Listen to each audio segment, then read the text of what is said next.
Bismillahirrahmanirrahim. Assalamualaikum warahmatullah, and a very good morning and welcome back to MYHACKATHON 2020. That's right, 2020.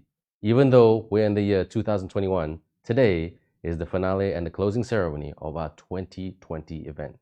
6 locations, 36 winning teams who showed their knowledge and business prowess of providing digital solutions to a certain challenge or problem statement, as we like to call it, right here on MYHACKATHON 2020. Ladies and gentlemen, to get our event started, let's now stand up wherever you are around the world, wherever you are around Malaysia, and sing with great pride our national anthem, Negaraku.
Always a great way to get our event started by singing our national anthem, Negaraku.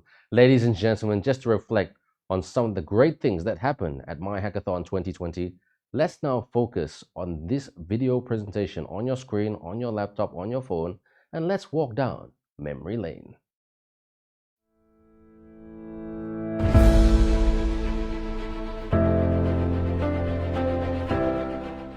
Program MYHACKATHON 2020 diperkenalkan untuk memberi fokus kepada pencarian penyelesaian segera bagi menambah baik servis penyampaian terpilih kerajaan yang terkesan akibat pandemik COVID-19.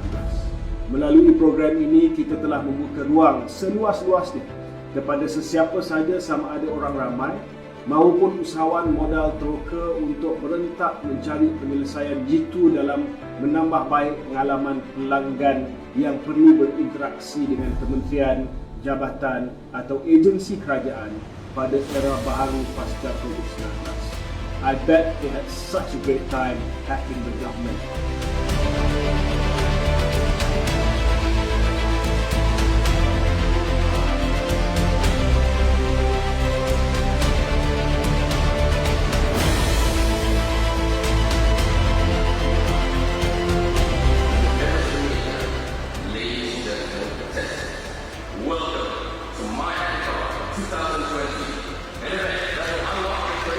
Of many young Malaysian talents. A round of applause.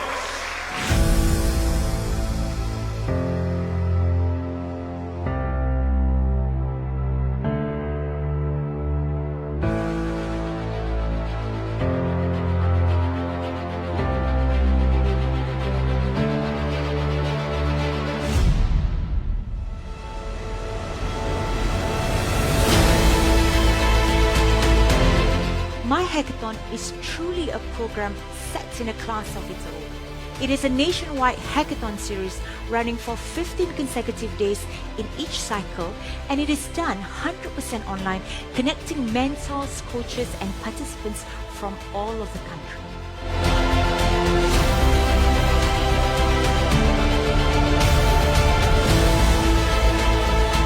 It was a very supportive journey, and I think not only that, you can feel that the people who are doing the work really care and really excited and are genuinely supportive of us, even though we're just across the screen.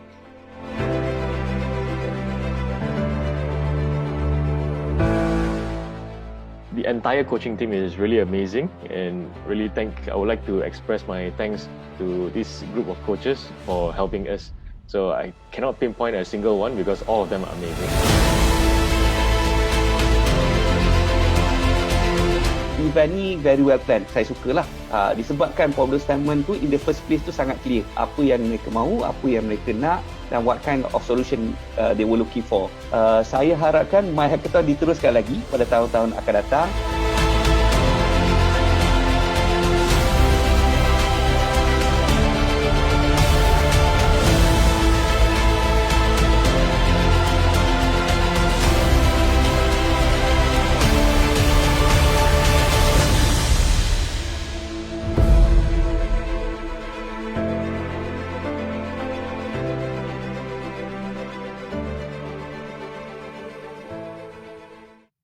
Thank you, everyone.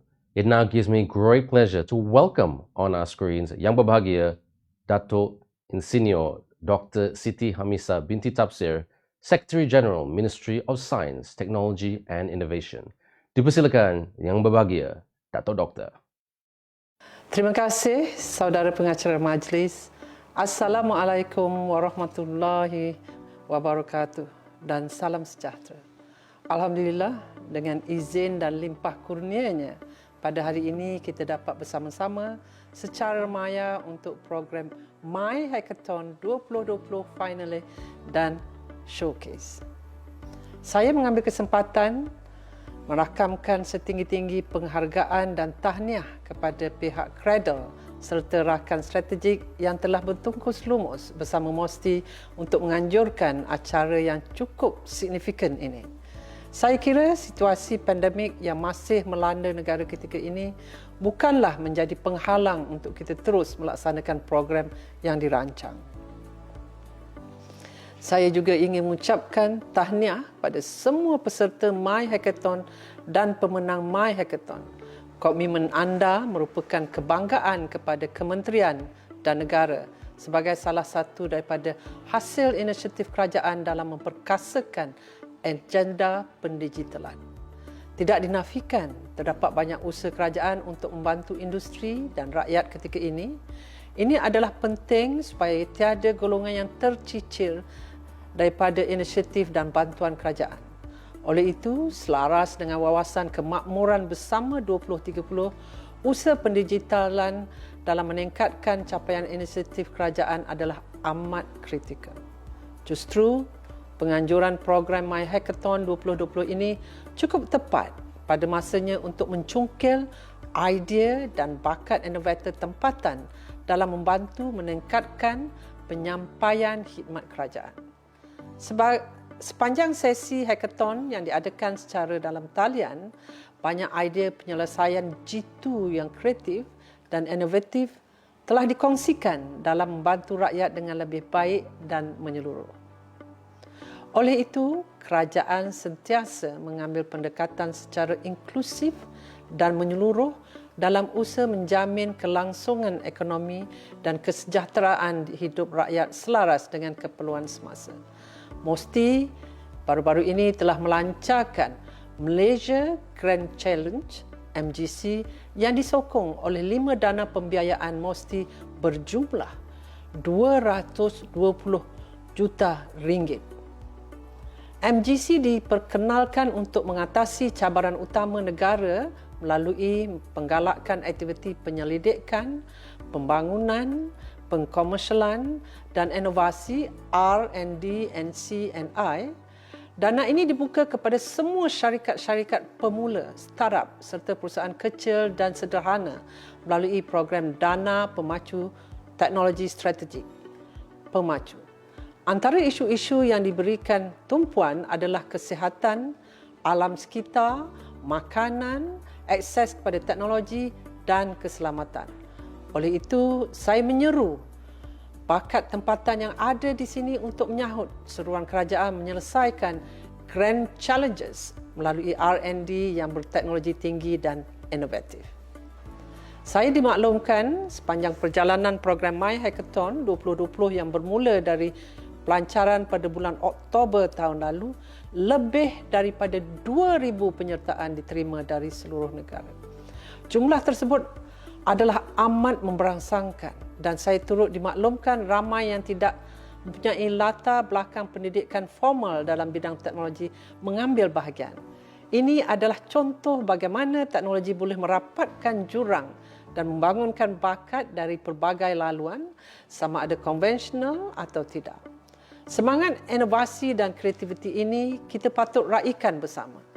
Pihak penganjur iaitu Cradle telah menyediakan pelbagai program menarik pada hari ini dan amat padat dengan beberapa aktiviti yang telah dirancang dan akan diadakan kelak. Antaranya termasuklah sesi keynote daripada beberapa panelis terkemuka, sesi perkongsian dan pameran serta sesi business matching untuk para pemenang kita. Syabas diucapkan pada semua yang terlibat, adalah menjadi harapan saya agar kita semua akan mendapat manfaat dari acara dan aktiviti yang dianjurkan pada hari ini. Sebelum saya mengakhiri ucapan ini, sekali lagi tahniah dan terima kasih saya ucapkan kepada semua pihak yang bekerja keras merealisasikan program MYHACKATHON 2020, terutamanya peneraju bersama pihak Cradle, Fund Sdn Bhd, Pusat Inovasi dan Kreativiti Global Malaysia Magic, Unit Pemodenan Takbiran dan Perancangan Pengurusan Malaysia Mampu, Unimaker, Telekom Malaysia, Microkios serta rakan agensi tempatan. Setinggi-tinggi penghargaan juga harus saya ucapkan kepada semua peserta program siri hackathon, para mentor, para pelatih dan juri yang saya pasti menghadapi pelbagai cabaran untuk menjayakan program ini sepanjang tempoh Perintah Kawalan Pergerakan. Sekian, terima kasih. Wabillahi taufiq wal hidayah. Wassalamualaikum warahmatullahi wabarakatuh.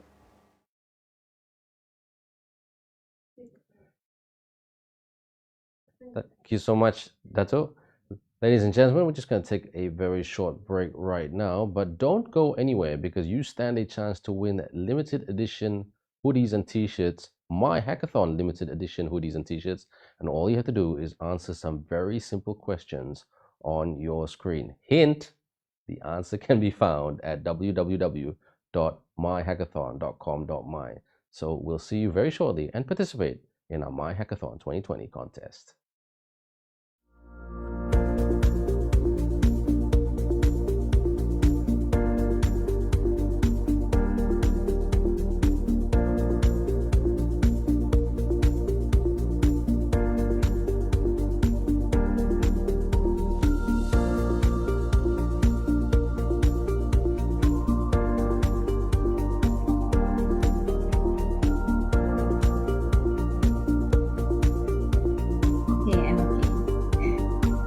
Alhamdulillah sihat ya.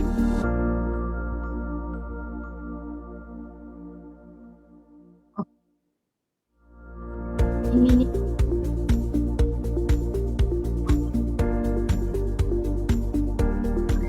my session until 10 AM ya.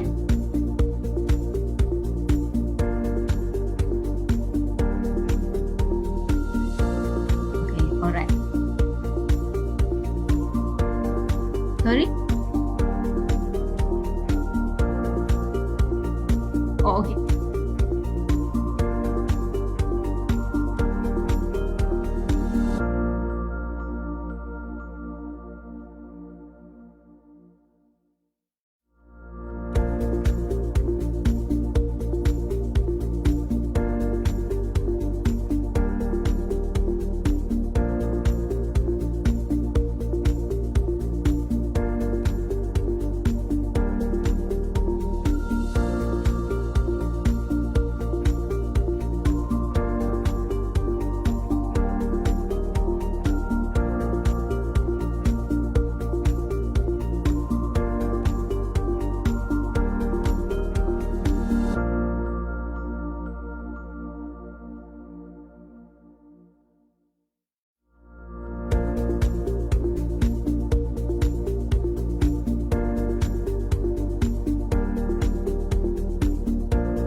And just remember, we'll be running that competition all day long. So please participate and you stand a chance to win My Hackathon 2020 prizes. Ladies and gentlemen, today we will also be having a number of keynote and panel discussions about various topics at our event today. Our first speaker coming up very shortly will be Dr. Surina Sira Pake from the Strategic Planning Division of MOSTI. She likes to be known as Dr. Suri. So the topic will be Malaysia's policies to science, technology and innovation and how these policies will strengthen our national economy. It now gives me great pleasure to welcome Dr. Suri. Dr. Suri, welcome to our show and over to you. Ben, the host for today. So Assalamualaikum dan salam sejahtera kepada semua yang berada di platform live Facebook hari ini. Pertama sekali saya bagi pihak bahagian perancangan strategik MOSTI ingin mengucapkan terima kasih kepada organizer pada hari ini, Cradle, Magic dan juga Mampu yang menguruskan secara bersama kerana memberi peluang kepada kami di bahagian perancangan strategik untuk berkongsi mengenai dasar sains, teknologi dan inovasi negara yang terbaru 2021-2030. Pada hari ini saya cuba berkongsi sebaik mungkinlah sebab I have a very short time given, but I try my best to explain as detailed as I can. So pada hari ini dasar sains, teknologi dan inovasi negara untuk makluman semua yang berusia yang berbahagia datuk, doktor, tuan-tuan dan puan-puan yang berada di platform ini. Dasar sains, teknologi dan inovasi negara telah dilancarkan oleh yang berhormat Menteri MOSTI YB Khairi Jamaluddin pada 8 Disember 2020 yang lalu bersama-sama dengan satu lagi dokumen yang penting yang digubal oleh pihak Akademi Sains Malaysia, rangka kerja 10 on 10 MYSTIE. Jadi pada hari ini saya akan berkongsi tentang Distin 2013-2020. Sedikit perkongsian berkaitan dengan pencapaian Distin yang lepas, dasar yang lepas yang baru sahaja tamat pada tahun 2020 yang lalu pada Disember lepas. Dari segi prestasinya, if we look at the slide, it seems that we perform not so good. Kita ada 3 sasaran yang ditetapkan dan sebenarnya sasaran ini juga adalah sebahagian sasaran pihak MOSTI dalam rancangan Malaysia ke-12. Pada tahun 2020, jika mengikut Distin yang lalu, kita telah mensasarkan GERD pada 2.2% GERD kepada KDNK, tapi pada tahun 2018 ini berdasarkan kepada statistik yang dikaji oleh pihak MOSTI, kita hanya berjaya mencapai 1.04%. Bagi pencapaian perbelanjaan R&D oleh perusahaan perniagaan BERT kepada GERD, kita mensasarkan 70% pada tahun 2020, tetapi kita hanya berjaya mencapainya pada 43.9% pada tahun 2018. Pihak MOSTI juga telah mensasarkan untuk mencapai 70 bilangan penyelidik bagi setiap 10,000 tenaga buruh pada tahun 2020, tetapi pada tahun 2018 kita berjaya mencapai 58.94 ataupun 59 penyelidik bagi 10,000 tenaga buruh. Jika kita lihat ketiga-tiga sasaran ini kita berada di bawah sasaran yang ditetapkan. Saya juga ingin berkongsi berkaitan dengan cabaran-cabaran STI yang perlu ditangani oleh semua STI players di negara ini. Cabaran-cabaran ini telah diambil daripada kajian oleh Akademi Sains Malaysia dan Distin ini sebenarnya digubal berdasarkan oleh kajian daripada Akademi Sains Malaysia.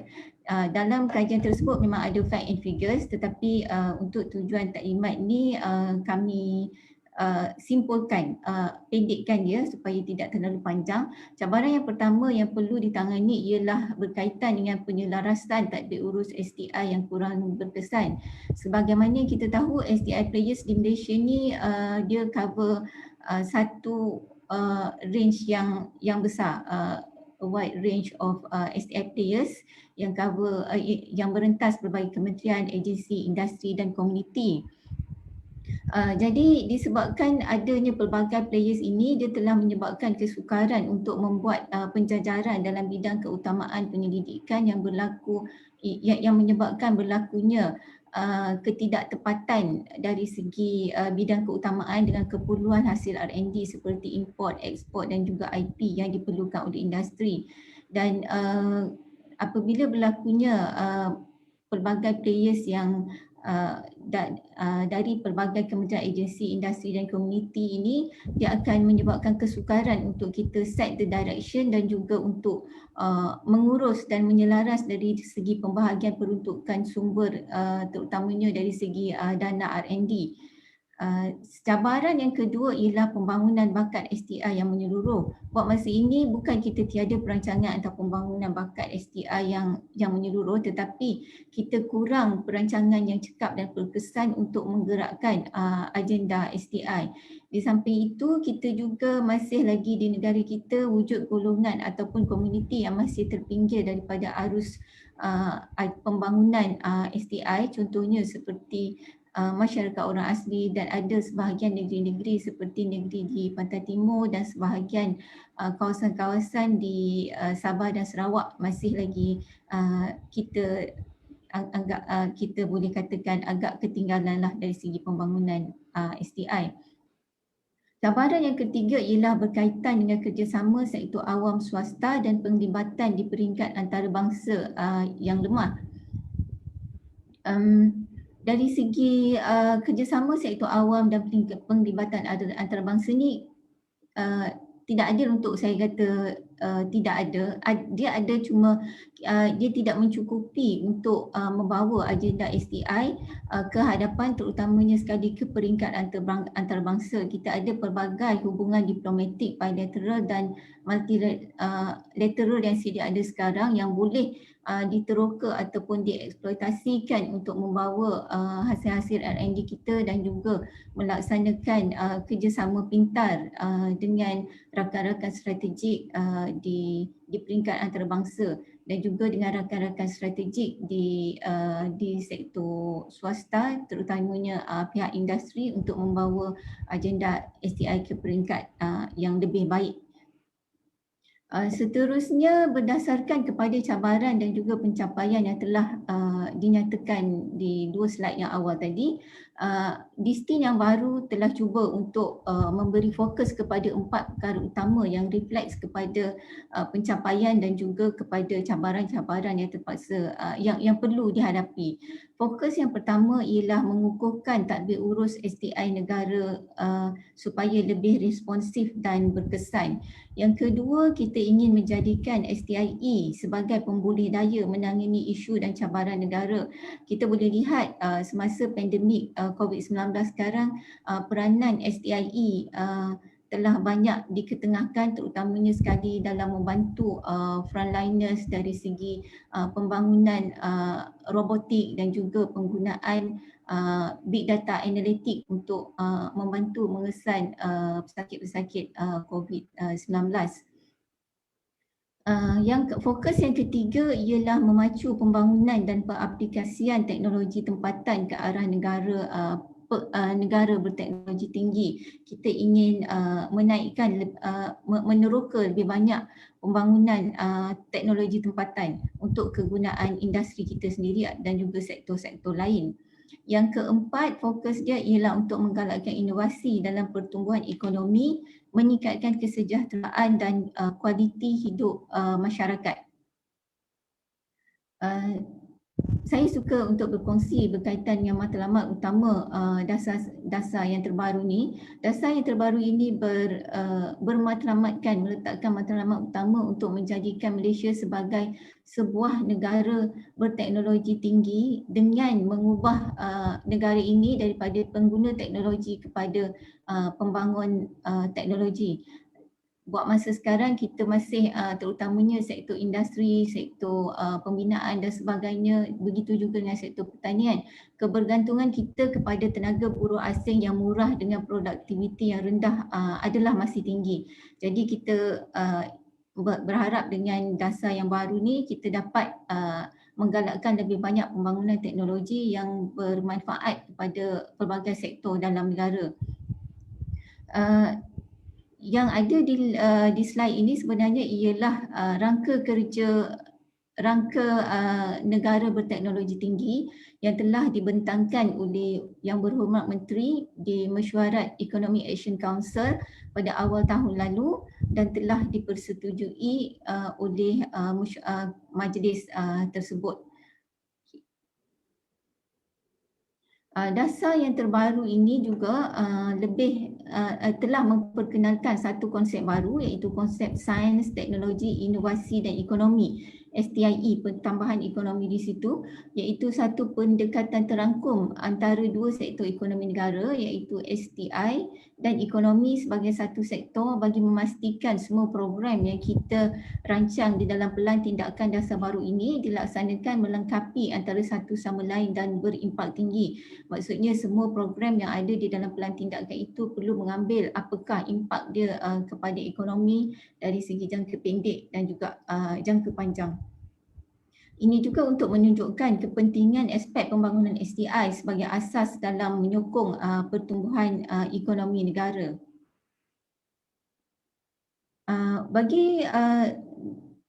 Berdasarkan kepada dokumen dasar ini, kita juga telah merangka satu rangka kerja Distin 2021-2030 bagi menyokong wawasan kemakmuran bersama 2030, di mana framework negara berteknologi tinggi tersebut akan menyokong kita untuk mencapai wawasan kemakmuran bersama menerusi Distin 2021-2030 ini.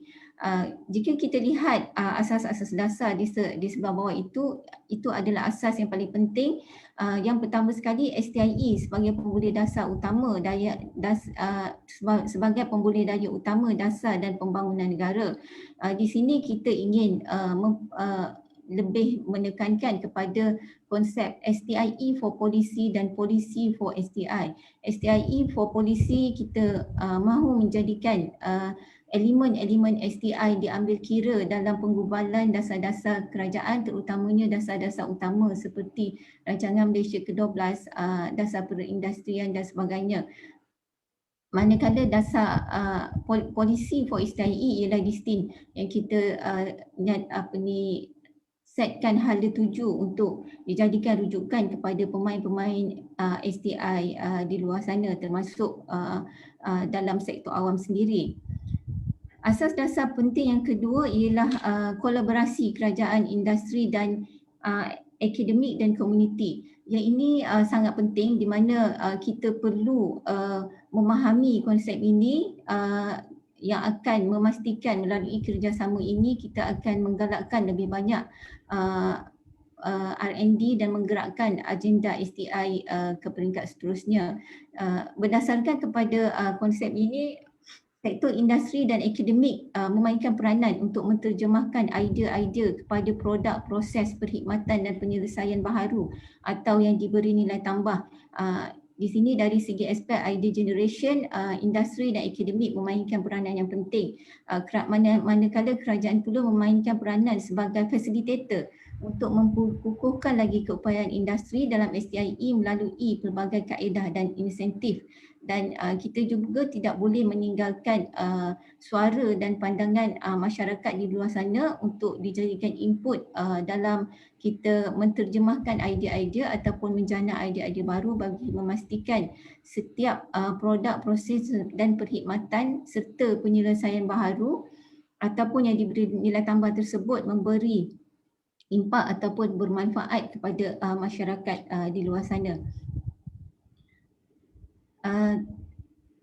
Distin ada 6 teras, saya akan explain further dalam slide yang seterusnya.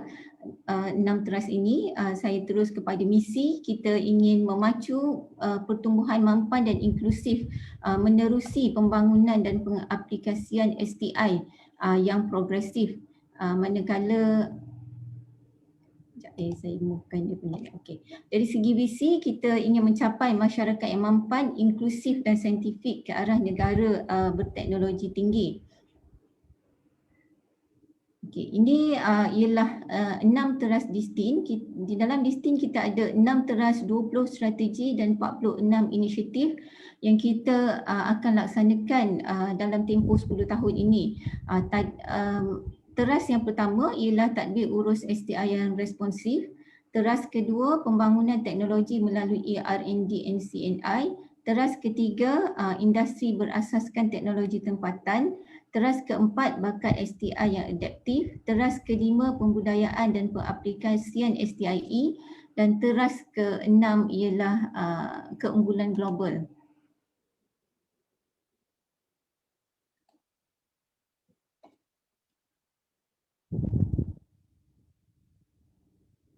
Saya ada masalah dengan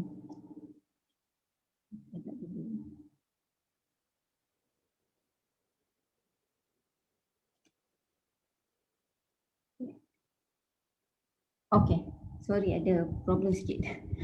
Okey, seterusnya ialah saya terangkan sedikit teras strategi dan inisiatif. Details on strategi dan juga inisiatif ada di dalam buku dasar dan juga pelan tindakan yang sekarang ini boleh dilayari di laman web Musti. Saya akan kongsikan URL dia di akhir slide ini. Dia terdapat perkara-perkara yang memerlukan pendetailan yang boleh dirujuk kepada dua dokumen tersebut. Teras yang pertama, tadbir urus STI yang responsif. Ini ialah untuk kita menyusun semula fungsi-fungsi dan tanggungjawab kementerian yang berkaitan dengan STIE supaya kita boleh mewujudkan satu tadbir urus STI yang lebih cekap dan berkesan. Dua strategi di sini ialah mengukuhkan tadbir urus STI dan juga STIE sebagai pemboleh daya dalam menangani isu dan cabaran negara. Kita telah menggariskan merangka 5 inisiatif di bawah teras ini. Antaranya ialah kita ingin mewujudkan satu platform berkaitan pengurusan dana yang independen. Dan juga kita mengharapkan kita dapat menggubal satu akta STI untuk dijadikan satu sumber kita mentadbir semua pemain-pemain STI dalam negara. Teras yang kedua ialah pembangunan teknologi melalui RDCNI. Di sini kita ingin memperkasakan R&D yang boleh dikomersialkan dengan membangunkan teknologi-teknologi tempatan yang boleh digunakan oleh industri dan juga pelbagai sektor lain. Ada 6 strategi di bawah teras ini dan 10 inisiatif.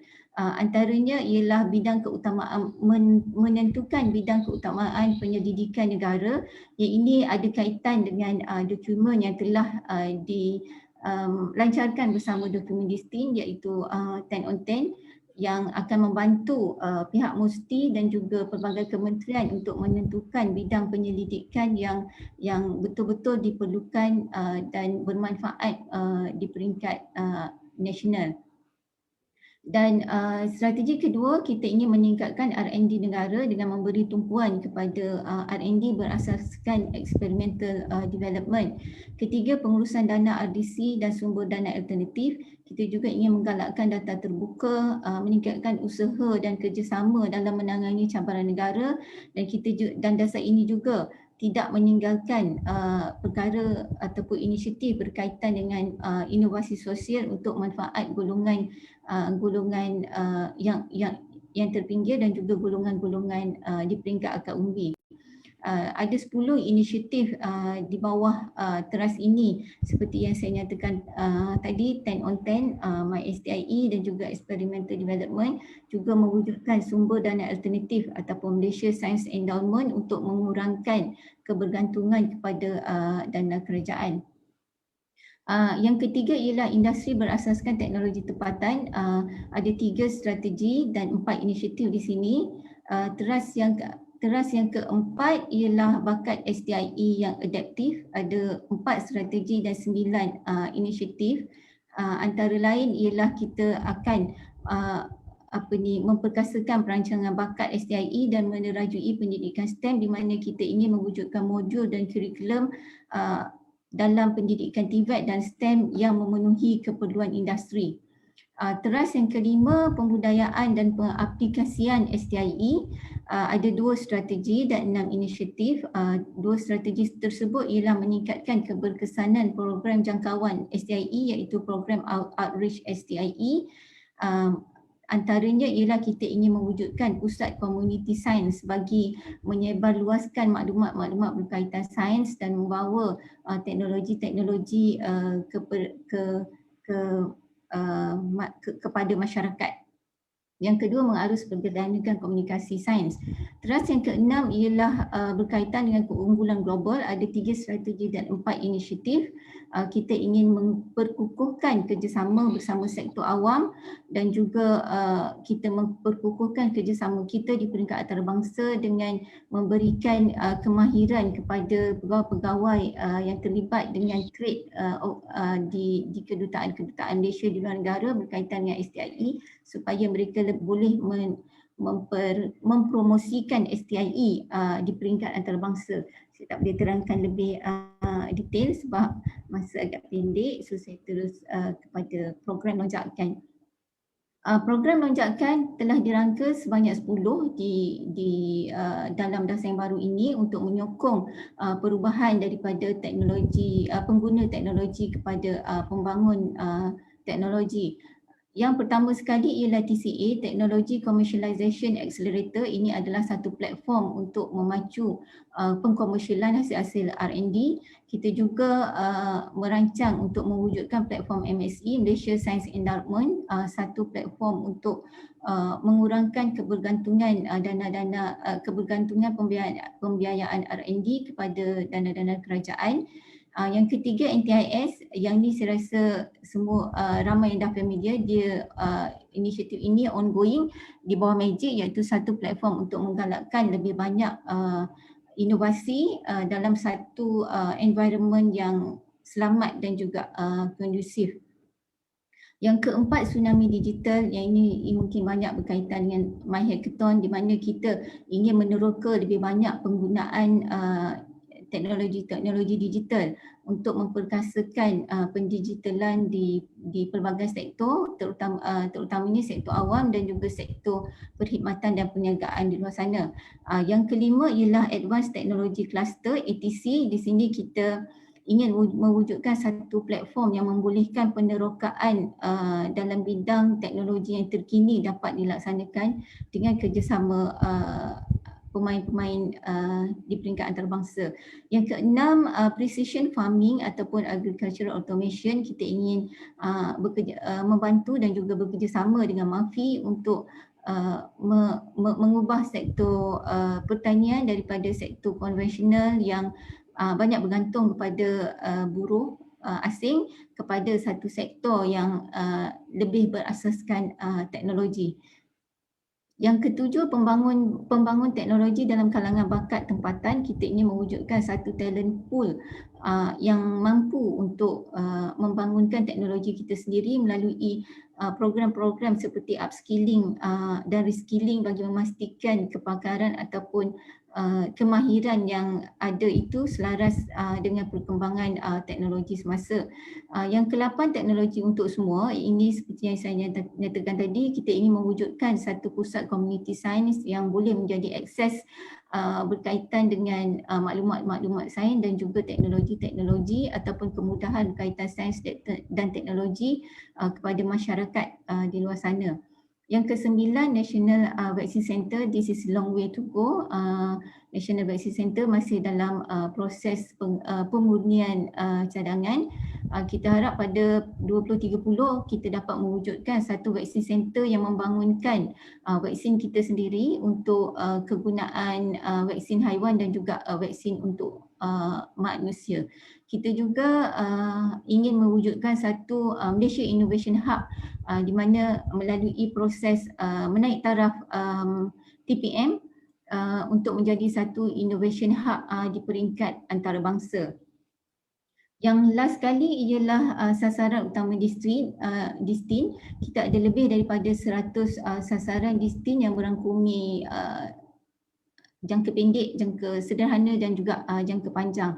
Jadi daripada 100 lebih sasaran tersebut, kita pilih 9 sasaran menjadi sasaran utama dengan harapan sekiranya 9 sasaran utama ini dapat kita capai, sasaran yang lain juga akan turut tercapai. Sasaran yang pertama ialah mewujudkan akta STI. Kita harap kita dapat mewujudkan dan mewartakan akta STI pada tahun 2023 untuk dijadikan satu panduan yang kukuh dan rujukan yang kukuh untuk mentadbir STI Malaysia. Yang kedua, TCA sebagaimana yang saya nyatakan tadi, satu platform untuk memacu pengkomersialan negara. Yang ketiga, kita ingin mencapai GERD per GDP pada 3.5%. Kita juga mensasarkan 50% GERD disumbang oleh penyelidikan pembangunan eksperimental. Yang kelima, kita juga ingin mewujudkan sekurang-kurangnya 7 rangkaian kerjasama yang diterajui oleh industri yang aktif pada tahun 2030 berdasarkan kepada model CREST. Yang keenam, pembangunan dan penggunaan teknologi tempatan. Kita ingin membangunkan dan menggunakan teknologi kita sendiri. Yang ketujuh, 80% peningkatan bilangan graduan STEM bekerja dalam bidang mereka. Yang ke-8, pemetaan bakat STIE. Kita harap kita akan dapat mewujudkan satu pemetaan bakat STIE termasuk mengambil kira pekerjaan-pekerjaan yang mungkin wujud pada 10 tahun akan datang. Yang ke-9 ialah 75% peningkatan bilangan usahawan tekno berasaskan inovasi pada tahun 2030. Itu sahaja yang ingin saya kongsikan kepada yang berusaha dan yang berbahagia Datuk, Doktor, tuan-tuan dan puan-puan.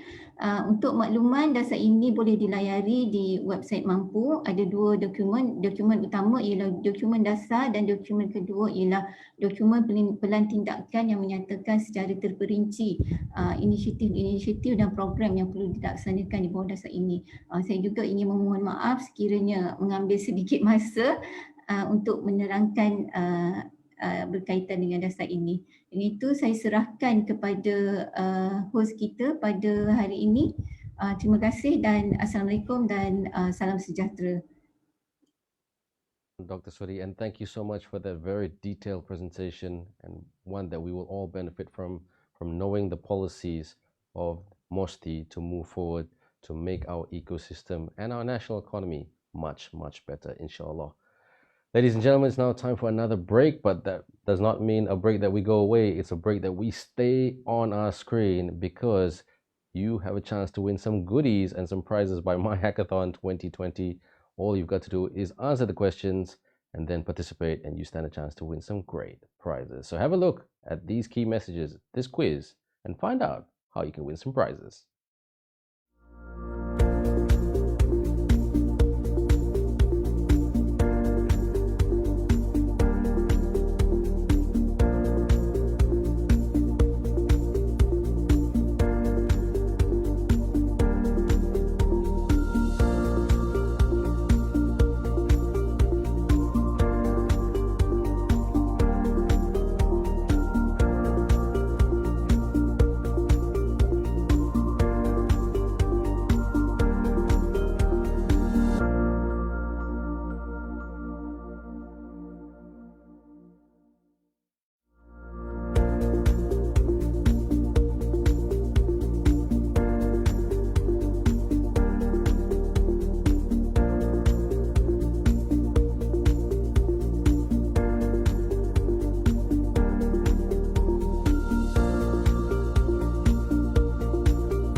Keep participating in our contest and stand a chance to win some fantastic prizes that you can take home, and you can say that you were part of My Hackathon 2020. Now, everyone, we will move on to our first moderated session of the day, and the topic is quadruple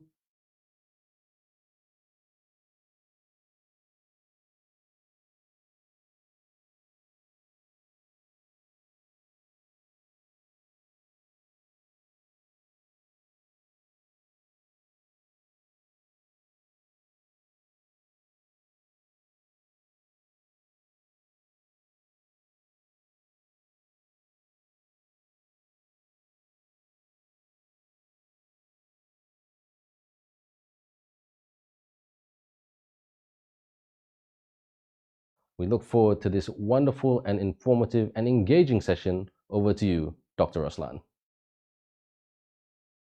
Assalamualaikum. Good morning, everyone. Welcome to the first session panel, title as mentioned by Ben, Quadruple Helix Discussion, Digital Transformation and Innovation. So quadruple helix, what the heck is it? It's like a tongue twister sometimes. And then, you add digital transformation, innovation in that. Wow, such big topics, right? So, so let's start with this. So mula-mula there's this triple helix. People talk about government, how government should work with industry and how all this work with industry and with the university as well.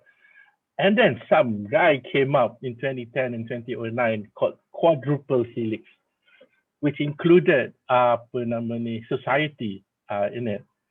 And best sekali, there's actually something called quintuple helix. So okay, let's not go to the quintuple helix because there's 5 factors.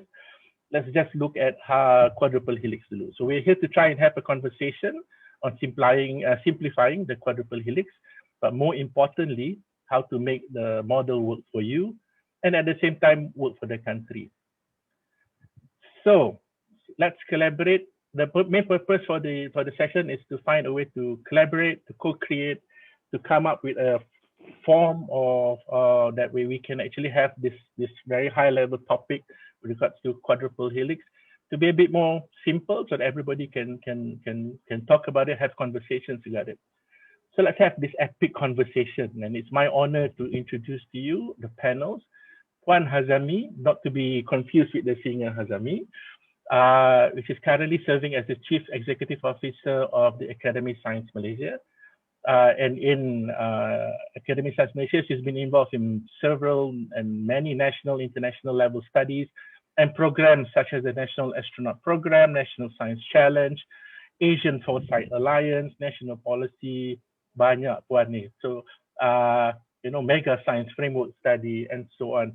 Biggest areas of interest are in the talent development, STI policies, future studies, and collaborative networks. Our next panel is Siva. He just reminded me that we used to be colleagues in MREC, and my gray hair will tell you I won't remember much of that, but yeah. He's been working closely with the industry, government, and agencies. He's currently he's very passionate about creating networks for Malaysian talents and optimizing them for the current and future workforce and facilitating global talent. He's also worked on female empowerment and bringing back women to the workforce. He's been in the forefront for immigration research and development, engaging various stakeholders towards developing policy. He's the MD for the Malaysian Expatriate Services Center, MYHACKATHON, as well. He was responsible for setting up the center, which is a collaboration between Talent Corp Malaysia and Immigration Department, and overseen by the Ministry of Home Affairs and Expatriate Services Division of the Immigration Department of Malaysia. He's an MBA holder and a software engineer in training. The next is Prof. Rose Alinda. She was formerly the Deputy Vice Chancellor Academic and International at UTM, who currently heads the academia industry team commissioned by MOSTI to develop a national artificial intelligence roadmap. It's going to be very excellent. She is also the founding president of Malaysian chapter for Association of Information Science. Last but not least, an old friend of mine, Cik Ahmad Fauzi is a software developer, serial entrepreneur, and a venture capitalist. This year panjang lagi sebenarnya, but I think he wanted me to say these 3 things.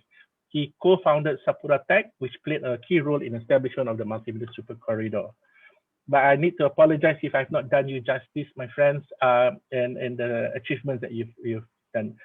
The basic, I'm going to try and go very fast because I cannot take too much time. The basic format is we're going to try to stick 5 minutes each panel to share their thoughts on the quadruple helix. Then we'll have a conversation for about 15 minutes where I'll ask some questions, hopefully some burning questions, and maybe close out with some final thoughts from the panels for 3 minutes each, and I will close it up. So let's get it on. Let's do something epic here. Let's start with Juan Hazami. On to you, Juan.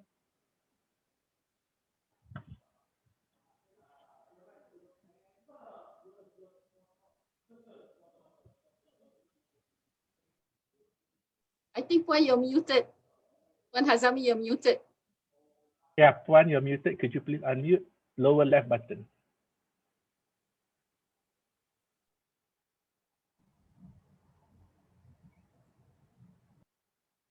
There you go. On to you, Puan. I think you're still muted. Sorry, Puan. Can you hear me? Yes, yes, you're on. No worries, no worries. Saya pun baru nampak. Puan, on to you. Thank you very much for the opportunity given to me today to share our thoughts from Academy of Science Malaysia. I'm sharing the slide. Can you see the slides now?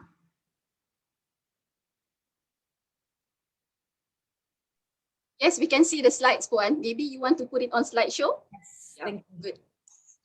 So this is a very interesting topic, quadruple helix discussion, because this is very close to the heart of the Academy, because we have been pushing for this quadruple helix. Why quadruple helix and what is this quadruple helix? This is where we have 4 main players or stakeholders to work together. And how in the Academy, as a think tank and also policymakers giving advice to the government, pushing this to develop and creating the innovation ecosystem. So when we want to create an innovation ecosystem, we very much dependent on these 4 stakeholders, the quadruple helix, that is government, academia, industry, and civil society or citizen. So to start off, latest from the Ministry of Science, Technology and Innovation, they just launched their Dasar Science Technology Inovasi 2021-2030. Together with it, they launched this 10-10 MySTIE framework. What is this MySTIE framework and how do we work together to ensure that we can create that innovation ecosystem for us to transform our country, because this team vision is to transform Malaysia to become a high-tech nation by 2030. How to become a high-tech nation? For a small country like Malaysia with 32 million populations and only around 200 to 300,000 the population are so-called researchers and scientists. So we need to create a building blocks in facilitating this quadruple helix to work together by providing a framework and Malaysian grand challenges as a shared vision to find solutions. Because once we want to work together, we want to know where we want to go, what we want to do, what are the challenges that government would like to throw it to the people, to the researchers, to the citizen, for us to give solutions in the challenges that have been thrown to them. So latest,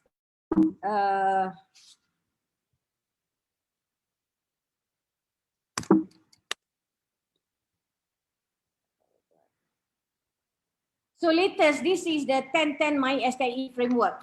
We have shortlist 10 STI technology drivers and 10 Malaysia socio-economic drivers as a guiding tool untuk kita deep dive and serve as a base metric, because we want to design high-tech nation by design. Is no longer by chances, because when academy do a study, we have pockets of success, but how to ensure it is by design is no longer by chance. So what we have in mind is to use this framework and come up with the grand challenges that YB Minister has just launched it early this month on the 5th of January towards implementing high impact project, high impact initiative and high impact research that really can transform our nation to become a high-tech nation. So the Malaysian grand challenges, let me try to share with you with the 10 socio-economic drivers that we would like to change and transform under the 12 Malaysia Plan and 13 Malaysia Plan. These are the 30 Malaysia grand challenges. Each average of 3 niche area or challenges that we want to put off to all researchers, to all civil society, industry and government to create an ecosystem that we can work together, collaborate, building up the capacity, using the knowledge, building up the trust towards us to achieve a diversified renewable energy and energy storage system in the future. We want to have an equal microgrid for them to have energy at the rural area, subscription of business model and sharing platform, so on and so forth. So these are the 30 grand challenges that MOSTI had announced, and now 5 grants under MOSTI and other venture capitals under MOSTI and any other government is focusing on this because this is already being accepted under RMK 12. So this is where civil society can push ideas, innovators can spur new solutions that can solve issues pertaining to our countries. This is design and we have identified this 30 niche area for us to come up with solution. What are the solutions for us to have a premium halal food? 2-3 weeks ago, we have this issue of halal issue on our meat. So how do we find solution on this? So these are things that we are challenging the researchers, the industry, and also the innovators with the government to work together and try to find solution. So that is the 30 Malaysian grand challenges that has been forwarded by the government. Then when we want to do a quadruple helix, we also have to bear in mind to scan through the 8I innovation helix ecosystem analysis, because once we want to work together, the building blocks of innovation ecosystem have to be in place. If it's not in place, then the government, the industry, the civil society and academia will bridge the gaps and try to create a conducive ecosystem, innovation ecosystem for a country. These are the 8I innovation helix ecosystem that academy use in order to identify the 30 niche area to ensure that we are ready, that is based on our needs, and that is also our strengths. So these are things that we have done at academy to ensure this building block is there to bring in the 4 quadruple helix to work in an ecosystem that is sustainable and also very progressive. So one of the approach under the 1010 MYHACKATHON framework is to have this collaborative platform. This is where we bring the quadruple helix to work together. There are quadruple helix playing a role as a connector, producers and manufacturers, technology providers, financing providers, standard setters and regulators, supply chain and logistic providers, market access providers, and capacity builders. This is where all the 4 stakeholders will play a role, and we have to communicate among each other to ensure that when we collaborate, we are no longer working in silos. This is why this is important to have the quadruple helix approach.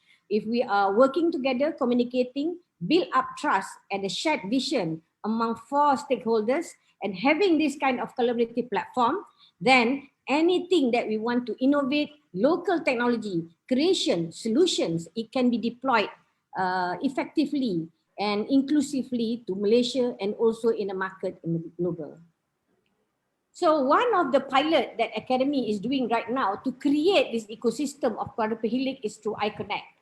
This is an industry-led collaboration program or network that involving quadruple helix, industry, research community, government, and civil society with a goal to facilitate Malaysian industries to leverage on science technology to develop innovation homegrown, to come up with the new economic opportunities, conducive innovation ecosystem, and collaborative network. So how do we do this? So this is the process. Under quadruple helix, we have to focus on the process, how we work. So this is the process on how we bring the 4 quadruple helix to work together. That is the civil society, the government, the industry, and the academia or researchers. We have to come up with a shared vision, and through it, we can increase the percentage of market demand-driven R&D and also market-driven delivery through this process. So first, we have to do a reality check of industry growth and challenges of the society. We do the industry-driven strategic planning. Then we do the ideation, research, technology development, product development towards the value creations. And to fulfill the whole process, after that is product services, branding, marketing, sales, and after sales support. And this process will be going from one cycle to another cycle. And if we have build this ecosystem, bila kita dah bina ekosistem ni dengan secara tak langsungnya, the outcome is this ecosystem become the knowledge clusters. Ecosystem ni juga akan melahirkan talent hub in that area, and it also higher chances to come up with disruptive innovation. So in academy, we are starting with 4 ecosystem that we want to focus under RMK12. That is Industry 4.0, manufacturing, fintech and Islamic finance, digital healthcare, and halal supply chain. And this is very much befit with the 30 grand challenges that has been announced. And these are the neutral entities that are given the mandat untuk mereka mewujudkan ekosistem in this area. So we need to build up many ecosystem in many sectors, and that will bring in the quadruplegics for them to work together. And with this, we can bring up the shared vision, what problems, what solution they want to find, let's say in halal supply chain, and then the researchers will come up with the knowledge, with the technology, with the civil society will give the inputs, the government will facilitate in terms of law, in terms of regulations, so on and so forth, and the industry will come up for us to take it to the next level for market-driven and global market access. So this is one pilot project that Academy is doing right now. Next one, in order... Puan, sorry Puan, could you please last 10 minutes, thanks. Last one is open science. This is where Academy creating the ecosystem of quadruple helix to have this valuable national asset to be coordinated, and we hope this is to add another building block by creating an open innovation platform where research data are accessible for all stakeholders. This is where citizens, civil society, industry, academia, and government can share the data, especially research data, for them to come up with open innovation. So that is some of the initiative and the academy for us to create the ecosystem to bring in the quadruple helix to work together and build up trust among us towards an innovation nation. Thank you very much. Thank you Puan, terima kasih banyak. I'm sure you would like to have a lot more time to talk, but yes, let's but maybe we can get the organizers to have a separate session that we can do longer. Okay, next up, maybe can I get Mr. Siva? Siva, maybe you want to give your thoughts with regards to the quadruple helix and how we can maybe break the barriers. Siva, on to you.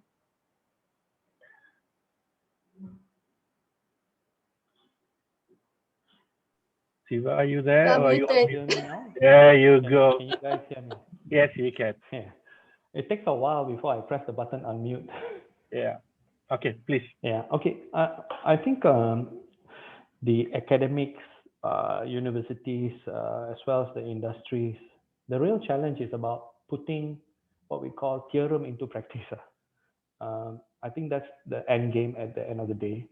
But I always look at it from two perspectives. While we look at this triple helix, quadruple helix, and whatever other helix that's going to come in the near future, I believe the most important aspect of any change that we need to do is to look at what the current market demand is and what are we doing to the current market.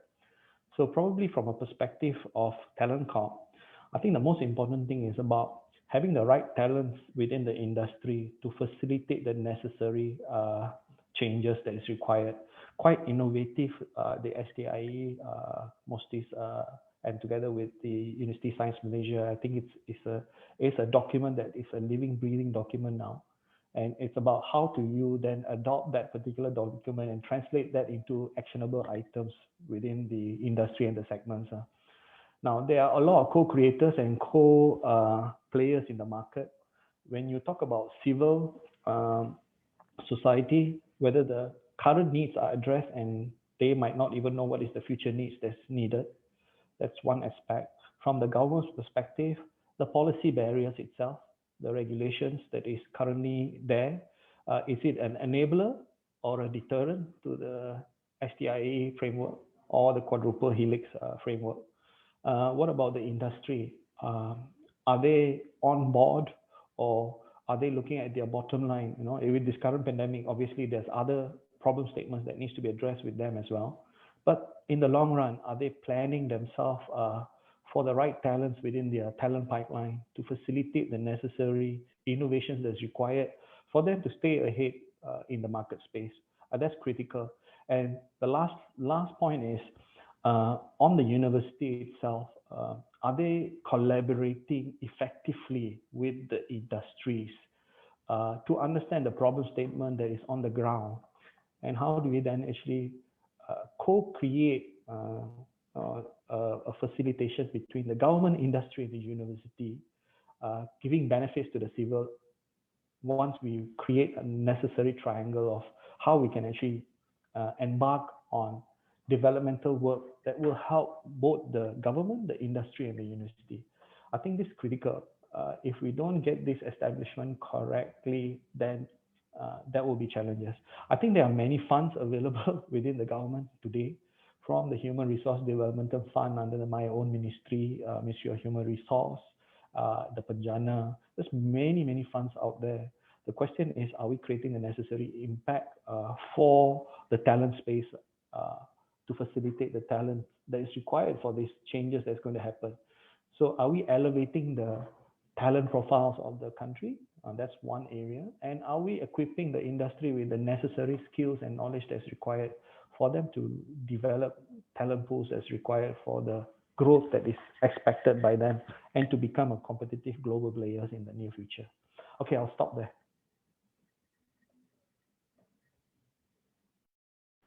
Very cool, Siva. You helped me out. All right. Taking notes. Very good points. Next, can I invite Prof to give her thoughts in regards to the quadruple helix, please, Prof? Okay, thank you so much, Roslan.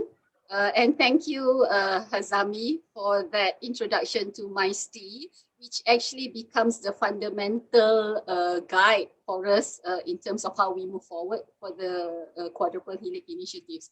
I think it's the moderator mentioned something about we used to have emphasis on academia and industry working together. And there's always this tussle between academia says this, industry says that, and then it's always who's right and who's wrong. Whereas, and even when we add another helix to it and we put in government and then we move on to quadruple helix, the real thrust of the discussion should be about working together, collaborating. And it's not about whose role is to do what. And I think that's the misnomer that we always think about when we talk about quadruple helix, in terms of what's the role of government, what's the role of academia, what's the role of industry, and what then comes in the civil society. So what's the role of civil society? I think the emphasis should be on how do we create this ecosystem. So the key word is actually ecosystem. The ecosystem cannot live on its own. It's not about each entity doing its role. It's about how we work together, integration, cohesively to create this ecosystem for the nation. Because at the end of the day, why we have quadruple helix is to drive the economy. The Razan dot is about the economy, and therefore that's why the Razan dot is actually the nation of Malaysia. So we've done our part. I think it cannot be denied. Government has provided funding, and then we have industries and agencies, although it took them quite okay, again, it's blaming. I'm not going to do that. I have reminded myself, don't blame, don't point fingers. Okay, so everyone has tried to work hard. The industry has really worked very hard in terms of working together with academia especially for the academic programs. We have had the 2U, 2I program, which was a tremendous success in our book, the initiative that we had with industry and academia, and the government has played its part in various numerous policy documents, the latest being the 1010 MYSTI as well as the Distin, which emphasizes the same thing. But at the end of the day, and that's why now it's become STIE, at the end of the day, it's about the economy. So let's talk about the talents that the academia is producing. Let's talk about how we're doing it, how we're working together to produce these talents. And talents, I would be the first to raise my hand in the sense that when we talk about talents, it's not just the graduates, it's also the educators, the researchers in the academic institution. So we have to change the mindset. Roslan was at the beginning, before we started this session, was like trying to get me in terms of admitting that academia has got to improve a lot in terms of the mindset. And yes, Roslan, I agree with you. We have to change the way we think. We have to change our mindset. And the mindset has got to be about the nation and about working together for the benefit of the nation. So I will start with that and say, let's make MYSTI 1010, which is a beautiful document, let's make it work. Let's really make it work so that then we can actually leapfrog and transform the Malaysian economy through this collaboration. And let's not point fingers, let's work together. Everyone is doing their best. And at the end of the day, it's getting the society, benefit the society. And we have been dreaming and aspiring for this civil society for such a long time. And let's really make it happen. So I'll stop it at there, Roslan. I've got lots of notes, but at the end of the day, I just threw away my notes and I'll just go with the flow. Love it, Prof. That's very, very entrepreneurial of you. I've not realized that. I'm learning. Go with the flow. Last but not least, before I bring up some questions, is that Fauzi, your thoughts on this, please. Yes, I've got lots of thoughts on this, and I just want to say, as an entrepreneur, that these are all fancy words and fancy terms, and really what Triple Helix is all about is just breaking down silos. So I just want to mention a few key words about where we are at right now in this world. Okay, so we're in the age of the 21st century, but we're also in the age of disintermediation, where everyone can take a shortcut towards contacting anyone else.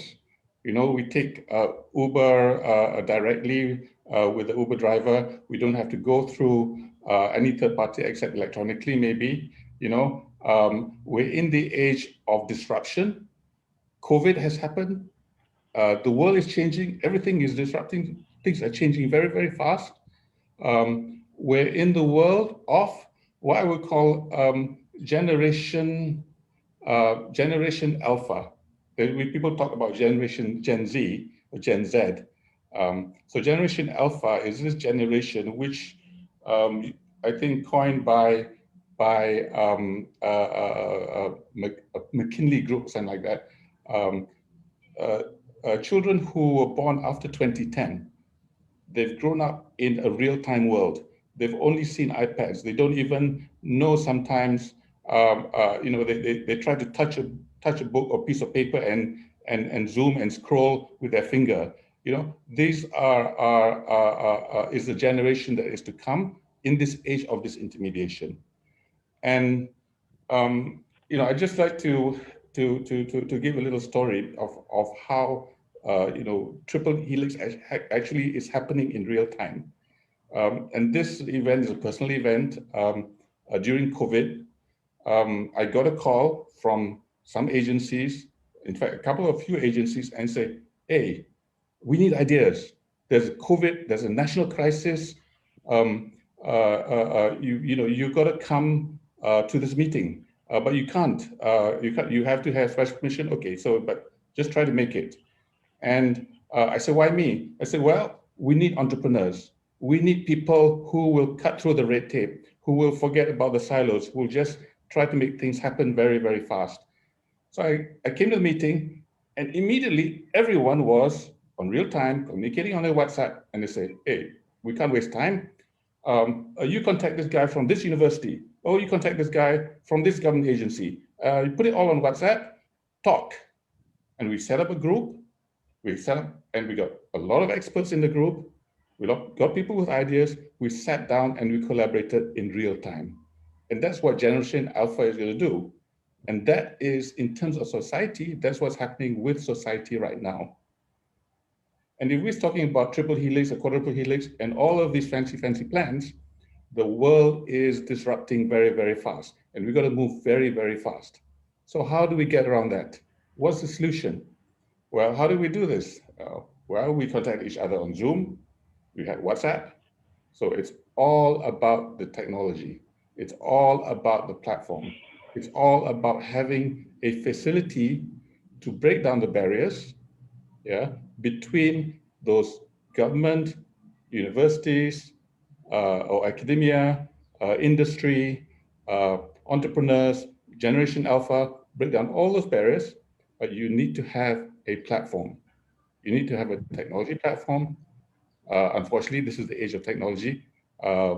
Less of brick and mortar. We are dependent on it, but it is what is happening right now. And with that, we have to develop platforms that are more responsible. Twitter is disruptive. WhatsApp is disruptive, but they're all global platforms, and they are following different agendas.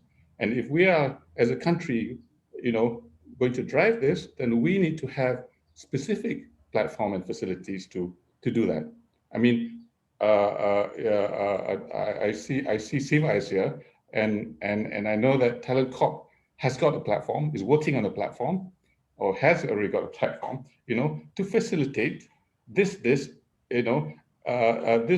collaboration, this breaking down of barriers. And everyone has the capability to create their own platform. You don't have to do it through you can just go online, and we're a hackathon. We're a hackathon group. We can create these platforms, get the entrepreneurs to go out there. Okay, give me an idea. What kind of, triple helix platform you do? Don't call it triple helix. Call it something crazy for Generation Alpha. And go out. Okay, make sure you got academia in there. Make sure you got industry. Make sure you got government in there. And if we do need to put in processes and rules, well, we do it through the platform. So, I mean, that's my rant on, what's happening right now. We are just moving too slowly with putting plans out on paper. We cannot work at this pace. We did not work with this pace when COVID burst out. We moved very, very fast, and things happen. But of course, we have to follow rules. So in order to follow rules, we manage it through the technology itself. There are all sorts of technologies out there: blockchain, AI, this and that. So that's my rant. Beautiful rant, Fauzi. Beautiful. Okay, thank you, my friends, my new friends, my old friends. I think one quite apparent that comes to me as you guys were sharing your thoughts was that there's this common mentioning about collaboration, co-creating, ecosystem, not working in silos, and also seeing frameworks, policies, structures. But I'm not too sure whether you would agree with me. This is why I was mentioning to Fauzi earlier. I hope Lily knows what she was doing and she asked me to facilitate, is that I think Malaysia is never short of framework and strategies. Where we always fall short is execution. And one of my personal views with regards to what's happening around the world with COVID and the pandemic is that it has literally leveled the playing field. No one in the world knows what to do. Everybody's grappling. Governments, universities, corporates just do not know what to do. Even small companies, startups, struggling here and there. And I feel that with whoever that finds the right formula and executes it fast, as in fast like yesterday, then you'll be the one that wins in the whole shebang. So the question at hand is this: with all the funding that is available in our country, and it's never been short, with all the frameworks and policies and structures, how do we operationalize this? I think the keyword was mentioned by Siva when I was taking my notes. is that how do you operationalize this and get it done quick? Can the 4 of us or the 5 of us do something tomorrow to break and show to our decision makers that this is how you should do it? Tomorrow, let's do it, today. Changing our mindset, Prof. I need to extend, not just the academics need to change their mindset. Even industry needs to change the mindset. We need to understand and break this mismatch of understanding of, orang kata academic tak faham apa yang aku buat. Academic kata industri tak faham aku buat. Lama semua tak faham. But bottom line, we need to be together to understand our own nuances for us to do. Then again, beckons the question, how? How do we do this? How do we do this yesterday? How do we do this tomorrow? I'll start with you, Fauzi, because you brought it up and you're hot off the oven. How do we just use WhatsApp? How? Well, the first thing is almost real time. I'm already in the same group as everyone in here on WhatsApp. So we've got the platform. It may not be the best for this kind of discussion, but we've got the platform for collaboration. Secondly is once we collaborate, we're in there, then just start throwing about ideas. There's a lot of reading material, a lot of stuff that we look at and read and can discuss about. Then we look at each other's strengths. What have you got that's really, really, where are you in academia? Oh, you've got students, you've got research. Siva, your in telecom, your government, you got this other resource. Entrepreneurs, you got these other resources. So clearly there has got to be that motivation, but it's got to be working like how Generation Alpha worked or Generation Z worked. We got to be real time because the world is changing. Tomorrow, next week, there's going to be something else that happens. We don't know. And then we figure out, okay, what can be done faster than just pushing paper? Hackathons happen very, very fast. I mean, this is a hackathon event. Figure out, throw ideas. Okay, we'll throw out this idea to create a platform, a triple helix platform, if you want to call it, or call it something else, and put it out as a hackathon a challenge.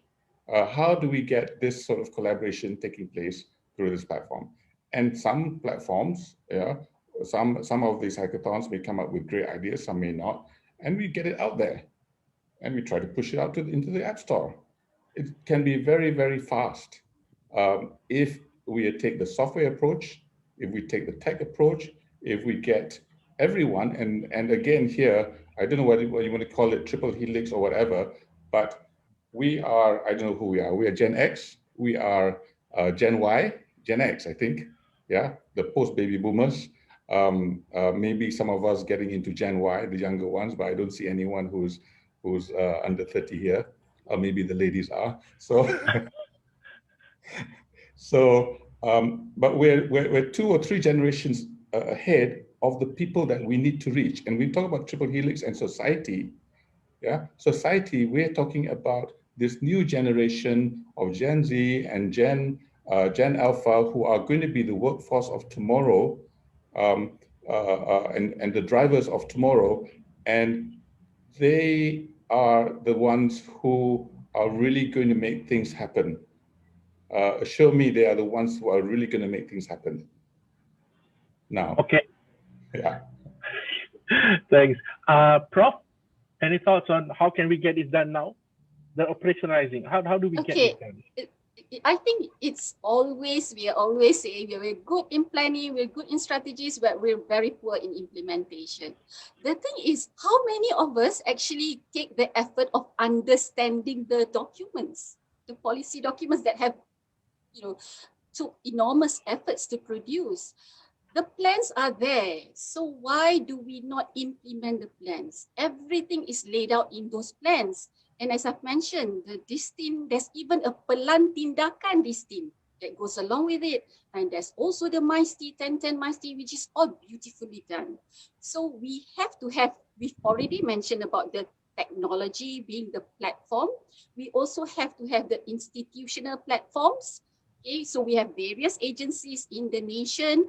We also have within each of the agencies, for example, in UTM itself, we have created numerous amounts of institutional structure to make it happen. For example, we have the Center for Community Industry Networking, and then we have the AIM for Star. That means we're talking about collaboration, quad helix, many that I can, it's too many to list out. But are we actually leveraging those? Same question that we asked, are we leveraging the technologies? Are we leveraging the institutional structure? So at the end of the day, it's the mindset, it's the awareness, it's the adoption. So I will follow exactly what this team says, and I will just go on for that action plan that says that we have to acculturate. So we have to acculturate understanding that innovation, especially open innovation, the critical element is in terms of having this continuous flow, internal and external, across the knowledge flows, across the agencies, across the institutions, for the collaboration to actually happen. So why are we not operationalizing it? Because maybe we have not actually tried to execute the plans that we have done beautifully. So that's my thing, and that requires everyone to understand and to go on. Let's go on the project basis. There have been numerous projects, so we can make the conditions such that every single project must have this quadruple helix, must have the collaboration in place, and the public, the civil society must be involved from day one, because it's all for them. The gig economy is all about this alpha gen that we are talking about. So get them in. Let's, we go by the side and let them take over, or not take over, but we guide them, but then let them take ownership, because this is for their future. We may not be around by the time the country reaches 2030 or 2050. But they are the ones that owns the future. Let them own the future. And they are there out there. And that's why universities take such pride, because we actually have authority, control via the scrolls that we award, via the degrees that we award. We actually have a big role in terms of shaping their mindsets while they are in universities. Likewise, when they are in schools. So education is a critical component. So I've mentioned about the adoption and awareness by the public. The second one is the education component. I'll stop there, Roslan, because I think we have just less than 10 minutes to go. Okay, so over to you. Thanks, Prof. I'm going to go very swiftly to Siva so that I can get some thoughts from him, because how do we get this done? Okay, I think the most important thing is the ingredients are already there. If I were to say that my STIE is the ingredient, they've already done the work. They've already prepared the document. And it's a rather comprehensive, conclusive document that talks about what it needs to be done by 2030. And that's from Academy of Science Malaysia. I think when Juan Hazami presented it, it's very clear that they have done all the necessary research, the frame, the adoption from other countries, and so forth. Now, bringing back it down to home right now, actually, the one that Prof mentioned just now about policy to implementation, and even Dr. Roslan, you mentioned that as well. It's important to understand policymakers probably are not the same as implementers. And this is really the challenge statement we have. Simply put, in the government agencies or the government structure, how many of the officers have ever gone through a project management course and do project management activity from policy to implementation? But having said that, we, Talent Corp, have worked with the relevant agencies to actually do policy to implementation. And we see numerous success around this thing. What needs to be understood when we are doing policy at the agency level is to understand what is their problem statement and what are they trying to address with this particular policy. And then using us, Talent Corp, we use a leverage model. Okay, you are the policy builder. How do we then bring industry together with you to discuss and see how best this can be framed and implemented? So we've done that quite in the women agenda space. We've done that with the expatriate space, for example, where we have collaborated and created a tri-party arrangement between the Ministry of Home Affairs, the Immigration Department, and the industry, and then Talent Corp facilitates the necessary insight there. But now we are moving into the quadruple helix. Without letting too much out of the bag, we are actually addressing all these 4 points under Talent Corp. And there are some programs that we are building right now, which will touch the civil society, which will help the government agency with what we call big data and big data points for their analysis, which will actually move demand and supply market for talent within the industry, and as well as employability of the students through the universities.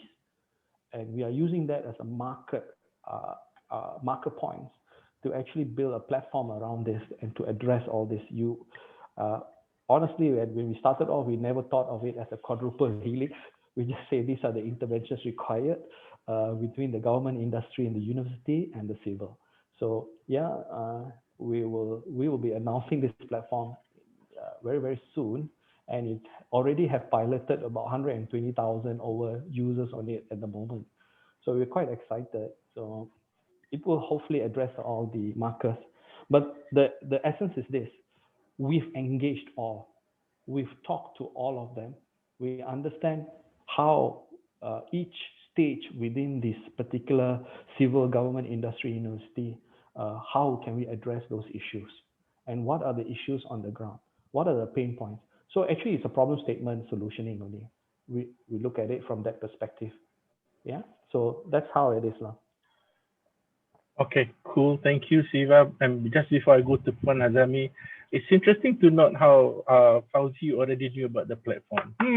Interesting. We'll have a coffee after this, guys.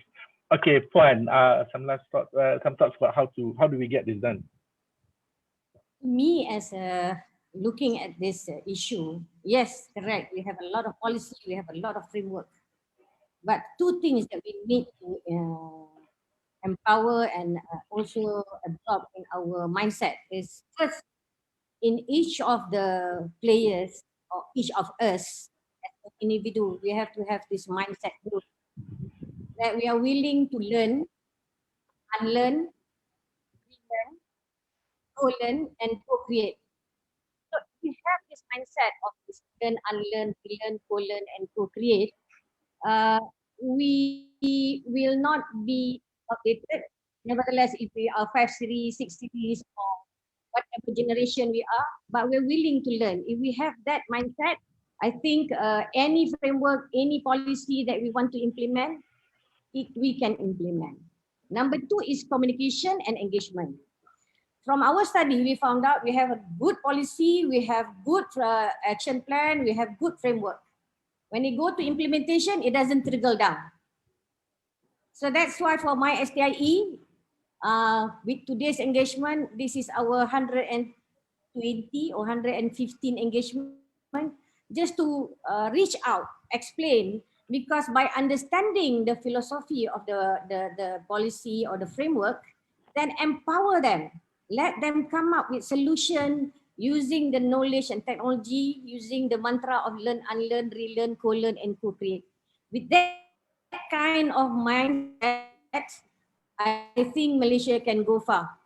But communication is very important among the 4 quadruple helix, because when we communicate well, there is no siloedness, there is no also overlapping.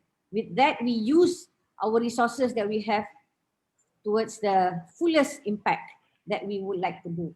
So if we can have that, the nice paper that Academy have come up, the nice plan that MYSTI have come up, with the right mindset, inshallah, I think we can go far, because we can see through the hackathon, all the young people have good ideas in contribution. Empower them, trust them, and we build up that shared vision. Thank you. Okay, Puan, very awesome. That's an awesome part from the panels for me to end this. Ben, I need just maybe 3-4 minutes to try and wrap up. The cool thing is this: I think everybody agrees. I think beyond the 4 panels, beyond even me, we all agree things need to happen and they need to happen fast. Here's an idea. This is because I'm saying this idea because it can be done and it's been done before. Can we after this do this? Get everybody together. It's not that hard to do with digital platforms. Get whoever together, put them all in one room I tak kisah, you know, you get the policy makers, you get the politicians, you get the civil society, you get the persatuan, you get the association, get them all together in one room. So if somebody's talking about tourism, put them all together in one room and hash everything out. If the main platform and the main data is the framework that has been built by the government, use that as a platform. Right, every single element or industry or vertical goes into different rooms, so to speak. You can empower community leaders, and there's tons of them. I got tons of my friends that are community leaders, and they reach out to easily in the youth arena. Easily, one of them can reach out to 5, 10, 20,000 of them easily, to get them all in one room and just hash it out. And then it all boils down to the facilitator that makes sure that everybody is civil about it. And jangan kata, ni semua salah kau, ni semua salah aku, and so on and so forth. It's all about getting, excuse my French, shit done. And because at the end of the day, the country will be the winner. Malaysia will be the one that will be spearheading or and grow exponentially, crazy exponentially growth.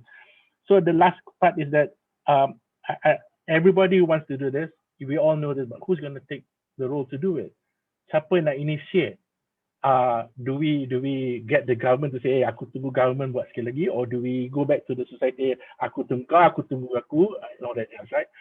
So the question is then, who's going to start? I think the base idea, even I can step up and say, let's do this, and I have an idea on how to get this done. It's been done before. I've done it before, and I got easily people coming from all walks, from all around the country to actually understand this document and build upon it. The second part, I think, that everybody is talking about, if I may, the last bit is that we have a document which is great. I think it should not be the end all be all. We should reiterate, as we all talk about reiteration, agile development, and transform. We need to improvise as we go along and make that document a living document, not a carving stone. Aku tak boleh ubah langsung, because I'm sure there are missing bits and pieces, and we all can contribute to that and get shit done. Okay, so I think I've spoken too much French already. So thank you very much, Fauzi, Puan, Siva, Professor.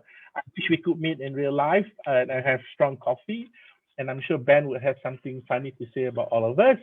Now, back on to you, Ben. I'm on 11 a.m. sharp. On to you, Ben. Fantastic job moderating that discussion. 4 very, very in-depth presentations and views about this very great topic. And a round of applause, a virtual round of applause to all our 4 speakers as well for speaking with great passion and making something very technical sound so very simple and inspirational. So we thank you on behalf of MYHACKATHON 2020. And to our Superman, literally Clark Kent with X-ray vision, Dr. Roslan, fantastic job. Yes, you did a great job moderating that session, sir. In safer times, I will buy you a teh tarik, a coffee, and a char kway teow in safer times. So thank you very much, Mr. Superman. And you were superb today, this wonderful panel. Stay safe, and we'll catch up with you very, very soon, inshallah. Ladies and gentlemen, we will now move on to the closing ceremony of MYHACKATHON 2020. It now gives me great pleasure to welcome Ms. Rafiza Ghazali, Group Chief Executive Officer of Cradle Fund Center Berhad, to deliver her welcome remarks. Ms. Rafiza. Good afternoon, and thank you for joining us live through our social media to witness the closing of MYHACKATHON 2020. Before we go any further, I would like to express my gratitude to Yang Berhormat Kari Jamaluddin, Minister of Science, Technology and Innovation, MOSTI, the workforce in MOSTI for its dedication in raising Malaysia's science, technology, innovation and economy agenda, STIE, our fellow agencies partners, Magic, Mampu and Unimaker, as well as Unify under Telekom Malaysia, Macrokiosk, Work and our local partners in Sarawak and Sabah, Sarawak Digital Economy Corporation and Sabah Creative Economy and Innovation Centre respectively, and last but not least, the working team behind MYHACKATHON 2020 and the participants. Thank you everyone for your dedication and hard work in the past month. Ladies and gentlemen, when MOSTI first launched the MYHACKATHON 2020 program in August last year, we were looking together technopreneurs, forward-thinking entrepreneurs, those who were wanting to contribute and search for the best, most creative and bold solutions in improving the government's public service delivery system through digitalization.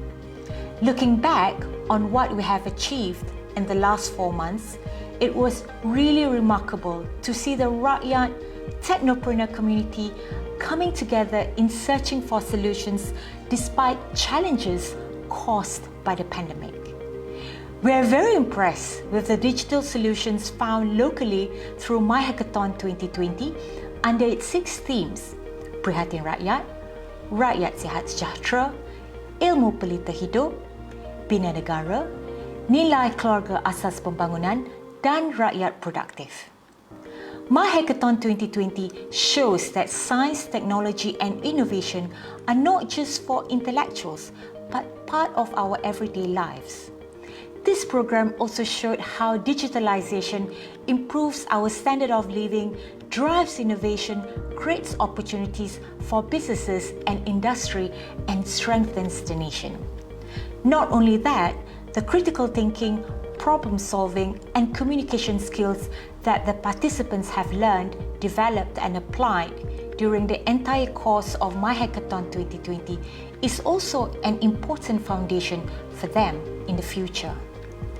It has been a learning journey for all, especially with the rise of COVID-19 globally.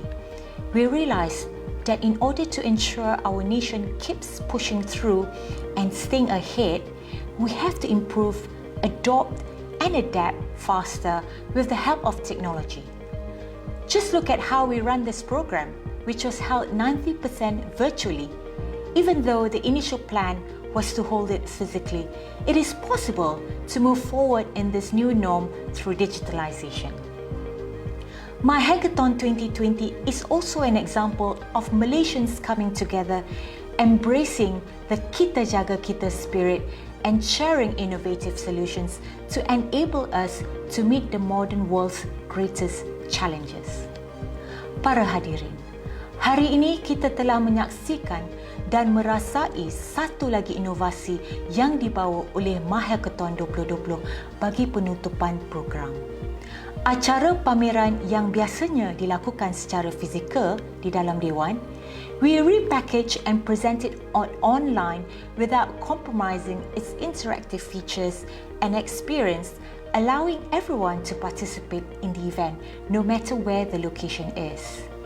True to its spirit and presence, acara MYHACKATHON 2020 Finale and Showcase yang diadakan pada hari ini telah dirangka dan dijalankan di website resmi www.myhackathon.gov.my dan menghimpunkan pelbagai agensi, pemenang, media dan orang ramai untuk turut serta dalam aktiviti yang diadakan. Antaranya adalah sesi keynote oleh beberapa nama besar di dalam ekosistem techpreneur, teknologi dan inovasi seperti Dr. Surina Sirah Pakih, wakil daripada MOSTI, Zulira Abu Bakar, CEO Magic, Profesor Dr. Ros Alinda alias Ketua Kumpulan Penyelidikan Inovasi Sistem Maklumat dan Perkhidmatan AHIPS di Universiti Teknologi Malaysia, Juan Hazami Habib, CEO Akademi Sains Negara, Datuk Henry Goh, pengasas bersama dan CEO Microkios, Ashran Ghazi, CEO Detail Asia, Aizat Rahim, CEO Dropi dan ramai lagi. Serta beberapa sesi perkongsian dan pameran oleh para pemenang, coaches, rakan kongsi program dan sesi business matching bersama para pelabur yang dikumpulkan khas hari ini. Khas untuk para pemenang MYHACKATHON untuk mendapatkan dan mengembangkan penyelesaian mereka. Throughout MYHACKATHON 2020, we gathered participations from all over the country after countless hours of mentoring and bootcamp and 6 pitching sessions with our judges. We have selected 36 winning ideas for both sprint and marathon categories. Apart from winning cash and non-monetary exciting prizes for the sprint category winners, The 18 winners under the marathon category have been offered a conditional grant of 250,000 ringgit for pilot deployment for the next 12 months, working together with related ministries and agencies with the support from the Cradle team. Overall, more than 4.5 million were allocated for the winners, but the impact that digital solutions could create would definitely give more value to the people. Para hadirin sekalian, kami di Cradle bersama-sama kementerian dan agensi terpilih amat berbesar hati kerana memainkan peranan dalam memupuk budaya digital dan teknologi negara. Terima kasih kepada MOSTI dan Kementerian Kewangan kerana memberi peluang kepada Cradle melaksanakan MYHACKATHON 2020. Saya percaya jika kita terus bekerjasama untuk maju ke hadapan, kita akan berjaya mengatasi kesukaran dan cabaran yang dihadapi dan menjana masa depan negara Malaysia yang lebih inklusif untuk kita menikmati kehidupan yang lebih bermakna. Sekian, terima kasih. Thank you very much, Rafiza. Ladies and gentlemen, our next speaker needs very little introduction, as he is a firm believer in entrepreneurship and building world-class Malaysians that not only have the right capability, but also have the right mentality. It now gives me great pleasure to welcome and invite on our screens our Minister of Science, Technology and Innovation, Yang Berhormat Encik Khairy Jamaluddin. Dipersilakan, Yang Berhormat Khairy. Terima kasih. Thank you, Ben. Bismillahirrahmanirrahim. Assalamualaikum warahmatullahi wabarakatuh dan salam sejahtera.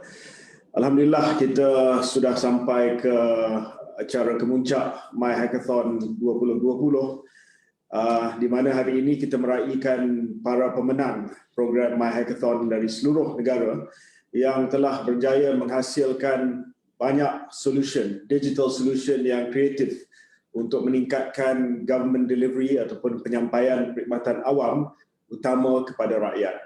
Pertamanya, saya ingin merakamkan ucapan terima kasih atas kerjasama dan usaha warga kerja pihak penganjur, Cradle, dan juga keseluruhan Kementerian Sains, Teknologi dan Inovasi MOSTI, dan juga rakan-rakan strategik kita yang telah dapat melaksanakan program ini dengan begitu jayanya. Dan juga terima kasih kepada rakan-rakan kita di Penjana, di Kementerian Kewangan dan juga di Mampu dan juga Magic yang telah membantu untuk menyelaraskan program yang sangat-sangat exciting ini. Setinggi-tinggi penghargaan juga saya ucapkan kepada semua rakyat Malaysia yang telah menyertai program ini yang dapat sambutan yang cukup hebat di beberapa lokasi jelajah yang telah diadakan, dan juga terima kasih kepada para mentor, coaches dan juga juri yang telah meluangkan masa untuk menjayakan program ini. Saya pasti pelaksanaan program MYHACKATHON dalam suasana norma baru, terutama dengan batasan PKP, bukanlah perkara yang mudah. Namun demikian, program ini telah pun dapat kita jayakan, terutamanya di peringkat nasional yang melibatkan penyertaan daripada begitu ramai peserta, dan saya telah mengikuti program ini daripada awal lagi, dan saya kagum walaupun dengan norma baru kita terpaksa menyesuaikan diri dalam era teknologi dan juga work and also compete from digital and virtual locations. Saya kira MYHACKATHON 2020 telah berjaya menyatukan rakyat untuk mencari all these digital solutions that we need, especially going forward. Even though with the vaccines we know that the old normal may never come back, and I think it is important, sangat penting untuk kita embrace norma baru ini untuk jangka masa yang panjang. Jadi pertamanya saya minta we give a big round of applause and congratulations to the organizing team and the participants for making this program a first of its kind in Malaysia. Congratulations. Tuan-tuan dan puan yang saya hormati sekalian, pandemik COVID-19 yang melanda dunia lebih 1 tahun yang lalu telah menjejaskan pelbagai sektor dan industri negara. Impaknya sangatlah besar yang telah memberi kesan kepada kehidupan seharian setiap lapisan masyarakat. Ini sekaligus mendorong kerajaan untuk mengambil pendekatan secara inklusif dan menyeluruh dalam usaha menjamin kelangsungan ekonomi dan kesejahteraan hidup rakyat. Hari ini kita melihat dengan pelaksanaan MCO ataupun PKP 2.0, MCO 2.0, we see that it is having a profound effect once again on the economy. Therefore, the economy has to pivot because, as I said earlier, even with the vaccines, we don't know if we can go back to the old normal. So it's very important for us to imagine a new economy. And that new economy will necessitate, of course, an economy that is fundamentally based on digital technology. Justru proses digitalisasi negara akan terus dipergiat dan tumpuan akan terus diberikan kepada pembangunan ekonomi digital bagi merancangkan pertumbuhan ekonomi negara pasca COVID-19. Ia juga adalah sejajar dengan matlamat kerajaan untuk menjadikan 40% pendigitalan penyampaian perkhidmatan secara end-to-end atau E2E bermula pada tahun ini. Ada banyak perkhidmatan kerajaan sekarang ini yang ada digital tetapi dia tidak end-to-end, menyeluruh daripada A to Z. Kita dapat melaksanakan penyampaian ataupun perkhidmatan kerajaan itu sepenuhnya dalam platform digital. Dan saya pun yakin bahawa ini bukan hanya kita melihat kepada perkhidmatan kerajaan tetapi secara total, ya, kita sedar bahawa banyak rungutan berkenaan dengan perkakas, contohnya perkakas teknologi untuk anak-anak kita yang pergi ke sekolah yang tidak ada tablet, yang tidak ada komputer riba dan sebagainya.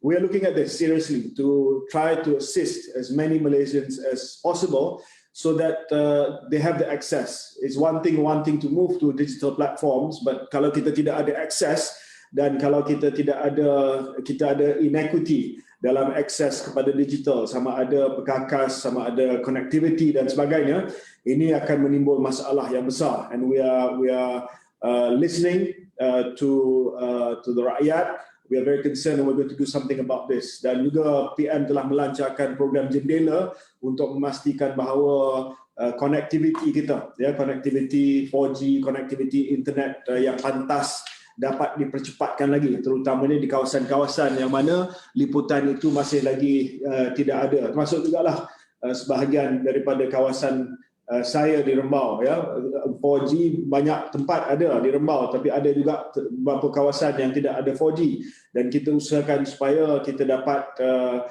pertingkatkan dengan segera masalah-masalah tersebut. Keadaan pandemik COVID-19 ini juga telah turut memberikan peluang kepada kerajaan untuk melihat semula cara operasi dan penyampaian perkhidmatan awam kepada golongan yang memerlukan bantuan dapat dilaksanakan dengan segera dan lebih efisien. Ini termasuklah pelaksanaan inisiatif baru kerajaan di bawah Prihatin, Belanjawan 2020 serta on ground untuk mengelak penularan wabak tersebut. Pihak kementerian melihat bahawa pendekatan yang paling relevan dan berkesan untuk memastikan perkara ini dapat dicapai adalah melalui penggunaan teknologi dan penerapan digitalisasi dalam perkhidmatan awam. Tetapi persoalannya, bagaimana kita dapat mengumpul sebanyak mungkin idea-idea yang bernas dengan kadar yang segera. Kita memerlukan sebenarnya talent and brain bank yang ada, dan tiada siapa yang lebih memahami permasalahan rakyat daripada rakyat sendiri. Maka tercetuslah idea program jelajah MYHACKATHON yang mana kita mengetengahkan penyelesaian digital dari rakyat untuk rakyat supaya ia dapat diterima pakai oleh kementerian dan agensi berkaitan bermula tahun ini. Penyertaan masalah pada semua peringkat kerajaan dari persekutuan, negeri dan daerah telah dikenal pasti oleh unit pemodenan, pentadbiran, perancangan pengurusan Malaysia atau MAMPU, dan kemudian dikategorikan di bawah 6 tema yang menjadikan asas kepada MYHACKATHON, iaitu prihatin rakyat, rakyat sihat sejahtera, ilmu pelita hidup, bina negara, nilai keluarga, asas pembangunan dan rakyat produktif. Program MYHACKATHON yang telah dilancarkan pada Oktober yang lepas adalah program pertama seumpamanya di Malaysia dan merupakan komitmen berterusan MOSTI, pihak Kementerian Kewangan dan agensi-agensi lain yang terlibat untuk memastikan proses digitalisasi dapat dilakukan secara berperingkat dan menyeluruh di Malaysia. Siri Jelajah Hackathon ini telah meliputi 6 lokasi di seluruh negara.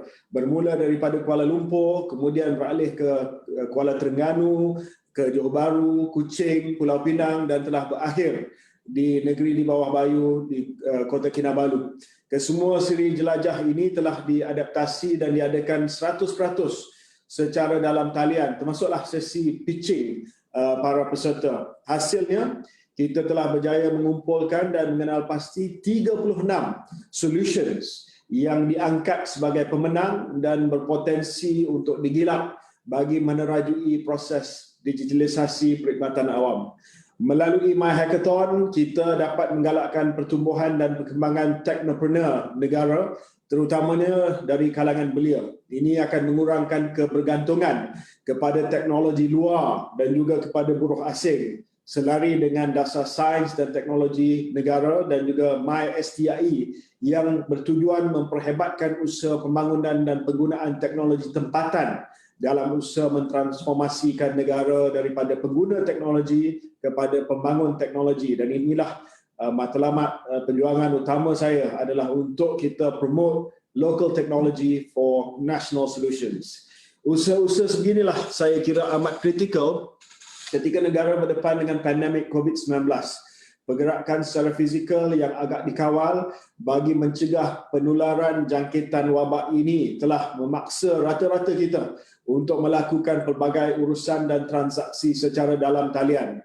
We can no longer state those measures as the new norms. Instead, we need to recognize them as the new future for beyond the response to COVID-19. Di kawasan saya pun saya telah melancarkan program Digital Rembau, yang mana antara teras program itu adalah untuk kita migrasikan sebahagian besar daripada penjaja-penjaja kecil daripada sistem tunai kepada sistem near tunai ataupun cashless. Jadi sekarang ini penjaja-penjaja makcik-pakcik banyak di Rembau telah pun ada perkhidmatan e-wallet untuk bayar secara cashless. Saya dan bagi Kementerian MOSTI juga dengan seikhlas hati menyatakan bahawa kami amat besar hati menjadi sebahagian daripada perjalanan para pemenang ini dan berbangga dengan penyelesaian digital yang telah mereka hasilkan. Remember, it's not about winning, it's mainly about the lives that you can help change for the better, and I believe you have the rakyat's best interest at heart. I'm excited. Some of the winners, dan saya rujuk kepada antara pemenang-pemenang yang saya melihat banyak telah memberi cadangan-cadangan yang hebat yang melihat kepada sistem kebajikan negara. Ada juga penyelesaian yang membawa kad fizikal OKU kepada smart digital card. Ada juga aplikasi yang melihat kepada antenatal dan vaccination data untuk anak-anak kita. Satu lagi solution yang sangat menarik untuk ibu yang mengandung, dan saya melihat ada juga yang melihat kepada latihan yang diberi kepada guru-guru ya oleh satu aplikasi yang dinamakan Cinta, yang antara yang menarik bagi saya ini pemenang daripada Kuching, Road Plus. Road Plus ini adalah satu solution, automated road inspection solution, a simple reporting platform untuk kita melaporkan keadaan jalan raya, lalu lintas. Ini terbaik sebab tak perlu saya jatuh basikal untuk JKR buat kerja. Kita ada satu aplikasi yang mudah untuk rakyat memberi maklum balas yang terus. Ada juga platform that connects growers to community marketplace untuk urban farming. Jadi banyak lagi ya yang saya sangat kagum dengan pemenang-pemenang ini. Nanti saya akan jumpa dengan mereka dalam sesi selepas ini. Walaupun program MYHACKATHON akan berakhir hari ini tidak bermakna usaha kita dalam memperkasakan sektor teknologi dalam negara juga turut berakhir. Kita akan memastikan kesinambungan program seperti MYHACKATHON dalam masa yang akan datang dan terus diperkasakan. Ini termasuklah menerusi 2 inisiatif nasional yang telah dilancarkan baru-baru ini, iaitu Dasar Sains, Teknologi dan Inovasi Negara 2021-2030 Kalau belum baca lagi, sila baca.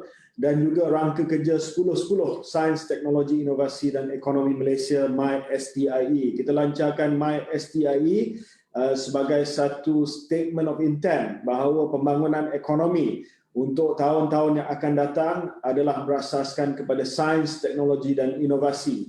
And economic growth will be driven by science, technology and innovation. Kedua-dua inisiatif ini dilancarkan bagi memastikan STIE bergerak seiring dengan ekonomi negara, secara langsung akan membuka peluang pekerjaan baru dan meningkatkan kualiti hidup rakyat, seterusnya bakal membantu negara mencapai matlamat meningkatkan KDNK kepada 3.4 trilion ringgit Malaysia menjelang 2030. Selain itu, MOSTI juga telah menyediakan lebih 220 juta ringgit Malaysia peruntukan untuk R&D, pembiayaan sama ada menerusi program pendanaan sedia ada atau menerusi pembiayaan dana R&D baru, iaitu program dana pemacu teknologi strategik ataupun pemacu bagi memperkukuhkan ekosistem R&D menerusi Malaysia Grand Challenge. Boleh dilihat di idana.mosti.gov.my. Ya, banyak R&D fund kita sediakan berbanding dengan tahun lepas dan 2 tahun sebelum ini adalah peningkatan. Tahun ini sahaja kita sediakan 80 juta ringgit Malaysia bagi proposal R&D yang baru yang dapat menyelesaikan masalah-masalah besar negara seperti climate change, seperti masalah kesihatan, pandemic, non-communicable disease, seperti masalah air, bekalan air, seperti masalah renewable energy dan sebagainya. Jadi kalau ada yang minat dalam R&D, kalau anda adalah seorang researcher, seorang startup, seorang yang telah pun membuat R&D dan ingin mengkomersialkan idea tersebut, inilah masa untuk kita sama-sama berganding bahu untuk selesaikan some of the big challenges facing the country and also the world.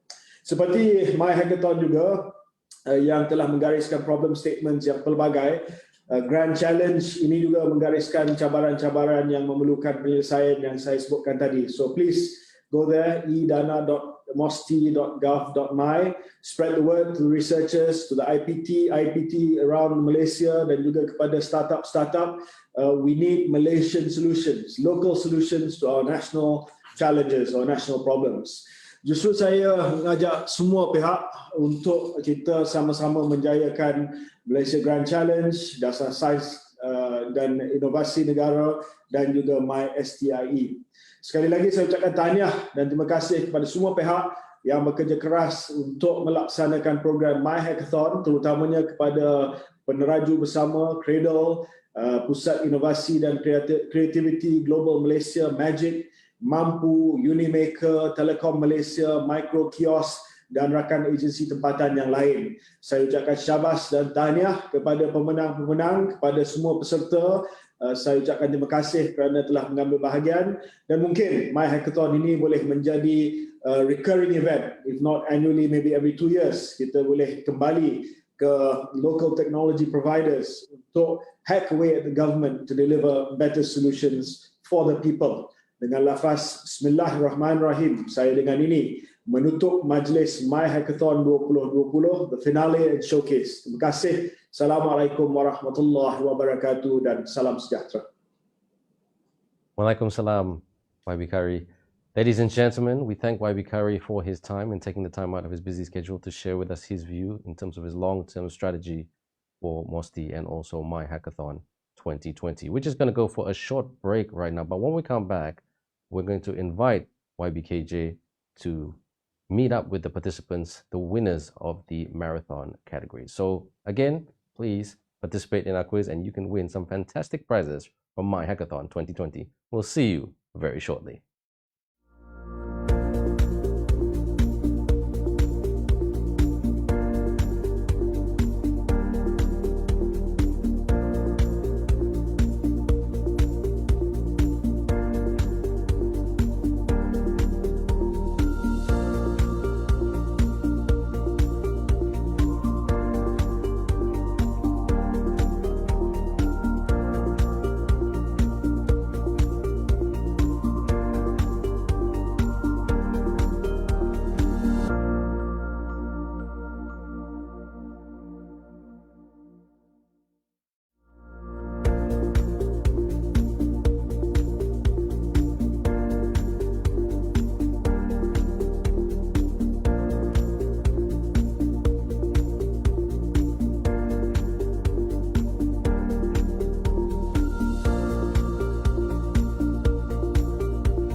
Welcome back, everybody, to My Hackathon 2020. We've just had a wonderful speech by YB Khairi, and now YB Khairi, aka Chief, will be getting the opportunity to meet all the 18 winners of the marathon category. But before I go there, I would like to welcome on our screens our Deputy Minister of MOSTI, Yang Berhormat Encik Haji Ahmad Amzad bin Muhammad Hashim.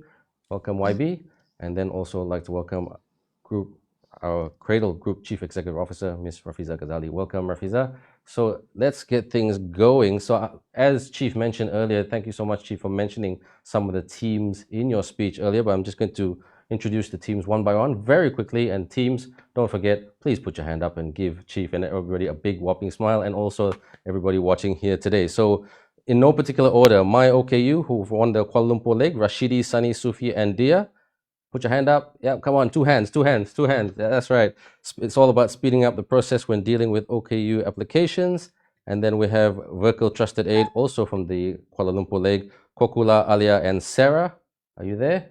Yep. Rights Management and Blockchain Integration, also from the Kuala Lumpur leg, My ID, Jenna, Farm, Nicholas, Gavin, and Nabila, a cradle-to-grave solution designed to accelerate the implementation of a nationwide government identity platform. And then we've got Anna AP for won the Kuala Terengganu leg. Are you there?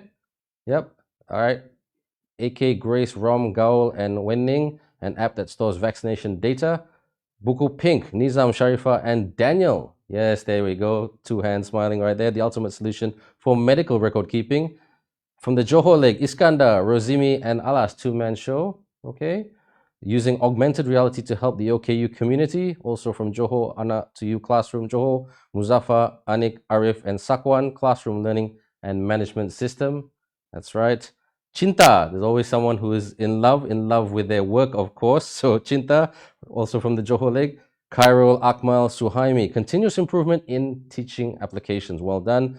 And then the team with a funky name, Urban Farming with Zush, all the way from Kuching, Sharizal, Farizul, and Rashdan, using data to propose solutions to identify gap towards Malaysian food sovereignty. And then we got Mira from Kuching also, Yati, Anis, Ikram, Wahid, and Hidayah, Malaysia Infrastructure Reporting and Assessment. And then we have Road Plus, as Chief mentioned in his speech there earlier. KC, Yanlong, Marcus, Kushairi aim to provide automated road inspection solutions, no more potholes. So, and then we've got My Tech Farming, or My Tech Farm, shall I say, from Kuching.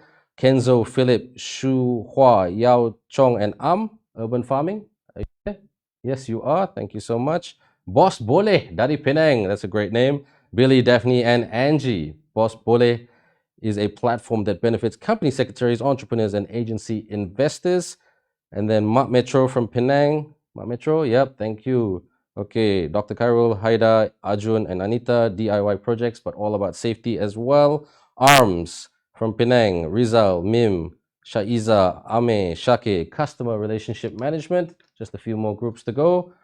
Agridata from the land below the wind, Kota Kinabalu. That's right, Matthew, Junkai, Natasha, Nazri, and Marissa, digitalizing agricultural supply chain, with a big smile on your face right there, Matthew. And then Sek E Lanchak from Kota Kinabalu, KK, and Hijazi, skills training platform for HRDF. And last but not least, from Kota Kinabalu as well, Core Halal, Liza, Hidayah, Nina, Mazri, Drive Efficiency across all halal industry operations. Give YB and the whole crowd today, everybody, a big wave and a big clap. Come on, that's right. Energy, switch your mics off. We want to hear that, but I can hear your claps anyway without your mic. So, Chief, I know you are dying to ask some of the group's questions. Please, take it away. Congratulations, everybody, and thanks for joining the hackathon finale today. Great to see you again. Great to see all the solutions. Excited to see where this is going to go. But first, let me just throw a question out there. You can raise your hand and answer. Ben will try his best to moderate this. It's going to be interesting. But how did you all find the hackathon? Is it something that is worth continuing? Where do you see this going? And do you see this going anywhere?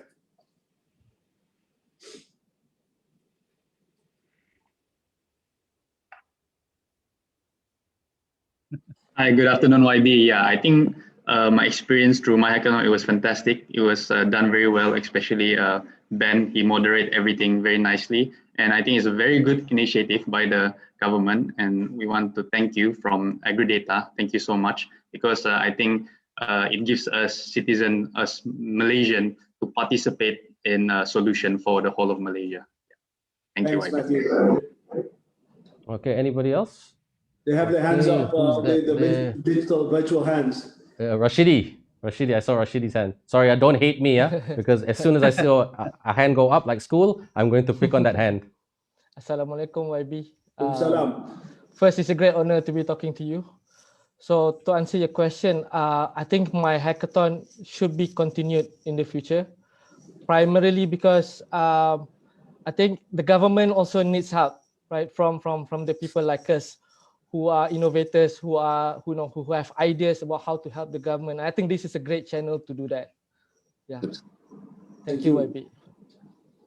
Okay, and then sorry, I'm gonna see Kyrol with the green screen. Yeah. Thank you, YB, for spending time with us. Yes, MYHACKATHON should be continued. What I like most about MYHACKATHON is the fact that the problem statements actually come from real problems from the government side. Instead of we ourselves, the startups, coming up with our own problems that we assume, this actually come from the government, either from the agency or from the rakyat. So that is what I like most, and I believe MYHACKATHON should be continued in the future. Yeah, thanks, Carol. We had a long discussion when we started this. Rafiza will remember.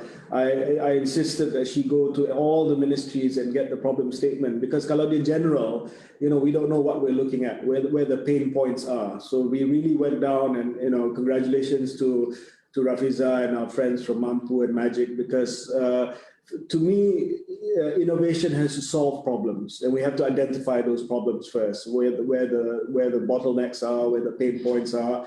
And I think they curated a good set of problem statements to help you guys start the innovation to solve that. Maybe we can. Sorry, guys, the ones with their hands up now. I think everyone was quite happy with the experience, but maybe you can also tell me. Sekarang dah dapat jadi pemenang marathon.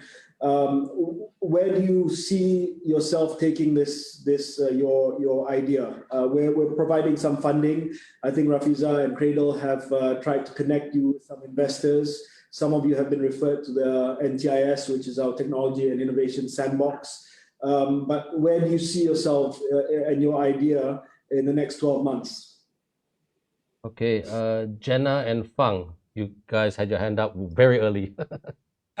Thank you, YB. Great question. And we are from Fort Ninja. We're a cybersecurity company that happened to win the My Digital Identity segment. And one of the things that we are excited to do over the next 12 months is to integrate with JPN, JPJ, and LHDN, because that's what the survey we did with the Rakyat indicated. But I think I'd like to get your experience and leveraging on your influence. Which government agencies do you see we can get a good, strong win for the Rakyat? And is there any other agency that we have not considered? I think you've nailed the agencies right, because one of my, it's not directly under me, but the initiative that I've been pushing hard is the digital ID. So you're talking about JPN, National Registration Department, you're talking about JPJ, you're talking about Bank Negara, you're talking about LHDN. You imagine with the digital ID, eKYC can be done so. The winners, how can then we integrate ourselves before this open data ecosystem is finalized? Is it possible for us to explore how we can get to the NTIS so that we can be able to talk to multiple ministries at the same time? Maybe. Yeah, I think that's a good question. While waiting for this more open data government to come on stream, which I'm pushing for, but I don't know I can't give you a timeline right now. I think it's worthwhile exploring this through the NTIS. I think Magic is on this call right now. If not, I'll get Rafiza. Magic is part of the hackathon anyway. Try and get you guys in the sandbox. One of the good things about the sandbox, of course, is that it opens up the regulatory environment a lot more for you guys to play around with the data that we have. We'll take it through the sandbox for now. and let me see if I can assist in breaking down some of the regulatory hurdles that you face. We've had some good experience, for instance, with drone tech through the sandbox. We've been working together with Civil Aviation Malaysia to reduce some of the regulations so that we can test, we can pilot certain zones as drone zones. So we've got a zone down in Iskandar Putri, we've got one in Felda Mumpaga. So we can do that for other sectors as well, agriculture, health. Health is a bit of a tough one because the confidentiality of the records and things like that. But I mean, I'm sure there's a way around this with anonymized records. So I mean, there's always a way around it, I believe. Billy, you have your the virtual hand up. Yeah, hi. Good morning, YB. It's been a great honor to have a session to meet with you. Yes, so to move forward, what we are actually doing is actually to supercharge the economy, and our goal is actually to bring it forward and move it further by becoming a digital one-stop center where we can link the government services to digital entrepreneurs. So hence, under YB's leadership, we really hope that you could grant us the opportunity to work closely with MOSTI as a strategic partner to drive the digital transformation across all the government ministries and agencies for an end-to-end solution. Reason is because we think the SME market is actually the backbone of the economy. So if we're able to supercharge this portion of it, to make businesses move up from sole prop to Sendirian Berhad faster, to get foreign investors to set up Sendirian Berhad in Malaysia much faster, I think that itself will drive the economy, and it goes a long way. Yeah, I think for you, the key agency to work with will be SSM. You know, to try to incorporate companies, register, change status. This is a crucial part of reducing the cost of doing business. I think whether it's foreign investors or people starting a business in Malaysia, it should be as pain-free as possible, and there should be a off-the-shelf solution that they can use that can even be white-labeled a government solution or an SSM solution. So I'm excited to see what you're doing, and hopefully you can take it through the sandbox. Really, well done. Yeah, Penang O20, Rizal. Yes, thank you very much, YB. Okay, my project is actually with MOSTI itself, so it's great to get to interface with YB Khairi and as well as YB Haji Ahmad. What we are, I think during the pandemic, you see a lot of these initiatives like Pusat Sains Negara Planetarium are closed down. So what we are proposing is something unique where we would enable government agencies to actually growth hack the initiatives through the social media, through the virtual world with analytics. So, okay, one thing I would like to suggest is, of course, this won't happen with me because I'm dealing with MOSTI, but some of the winners here might be trying to be, wanting help trying to reach the respective government agencies. I remember back in Pemandu, we had they had a session where you can actually, if you're in trouble, you can actually have that session so that something can be remedied. So that it doesn't fail at the end of the day.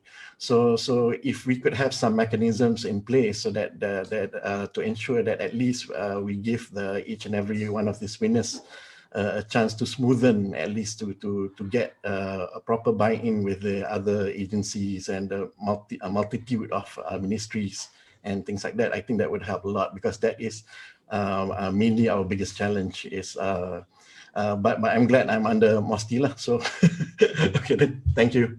Okay, yeah, thanks Rizal. Look forward to your solution. We're looking at that for maybe Pusat Sains Negara to roll it out there. Yeah, congratulations. Chief, I just stop you there because we've got 10 minutes left. I just want to make sure that everybody gets a chance to ask the question. Gokula, you will ask the next question. We've got a bit of time, don't worry. Yeah, we've got time? Okay, great. Yeah. We've got time, right guys? We've got time? Yeah, okay. Khairul, Penang. Hello, Assalamualaikum, YB. Thank you, MOSTI, bagi kami give our chance to expose our ideas. Actually, we are making platform using AR and VR for skill learning. So we are working with IKM now for this purpose. So we are, as this pandemic happened, we see that lot of school times lost. So we hope that actually these skills can help the STEM vision Yeah. for Malaysia lah. So I'm looking forward if Musti can help us to inter-agency to the Minister of Education for this purpose. Yeah, we can also talk to Kementerian Sumber Manusia and KPT also for your project. We are looking for SKM. Yes, sure. Okay, daripada Johor Bahru, Cik Wan, is it? Terima kasih YB, saya dari Anak Tuyu. So actually apa yang kita buat adalah kita cuba memudahkan kerja guru. So kita try to digitize all the reports that they do. So we are already on NTIS. Again, the question is about data lah. Kalau kita boleh tahu macam mana, who should we approach so that from our system, the data is seamless going into MOE and JKM for TASCA. And then soalan saya yang kedua ialah berkaitan dengan skill-based training. So especially in creating tech talent in phase pass subject, especially coding and programming. How do you think a startup like us can help in growing future talents without deviating from MQA? So in Malaysia Grand Challenge, I saw that one of the challenge is micro-credential. So what is your personal expectation, micro-credential in grooming tech talent? In, sorry, what talent? Micro-credential in grooming tech talent. Oh, okay, in grooming tech talent. To me, micro-credentials at the moment, yalah, kalau kita nak ambil jalan conventional, has to go through MQA and all that kind of stuff. I have to maybe start talking to MQA to see whether or not we can have a green lane for some of these micro-credentials. Jadi dia lebih cepat untuk sampai ke tahap yang dapat diberi recognition. I think that's the challenge that we have to get quick recognition for locally developed micro-credentials. That's a good point. I'll take that up. Maybe we can, since you're already in the sandbox, we can get your ideas from there. But at the moment, I think the regulatory environment that we have is not suitable for quick development of micro-credentials. So I think that's a good point that you've raised and something that we need to look at, and then we'll take it up through the sandbox. Thanks, Juan. I'm going to give people who have not yet spoken a chance first. So Lisa, yeah. Hi, good afternoon, YB. I'm Lisa from Kota Kinabalu. So I just wanted to ask for your opinion. So we know that the Malaysia economy is greatly affected due to the COVID-19. So do you see that halal market can help boost the Malaysia economy post-COVID-19? What are your thoughts? I think the halal market is extremely important pre or post-COVID because if you talk about food, people have to eat. If you talk about medicine, people have to take medicine. If you talk about cosmetics, people have to use cosmetics still pre or post-COVID. So I think the premium that comes from halal and from Malaysia being positioned as a halal hub and destination will be very important.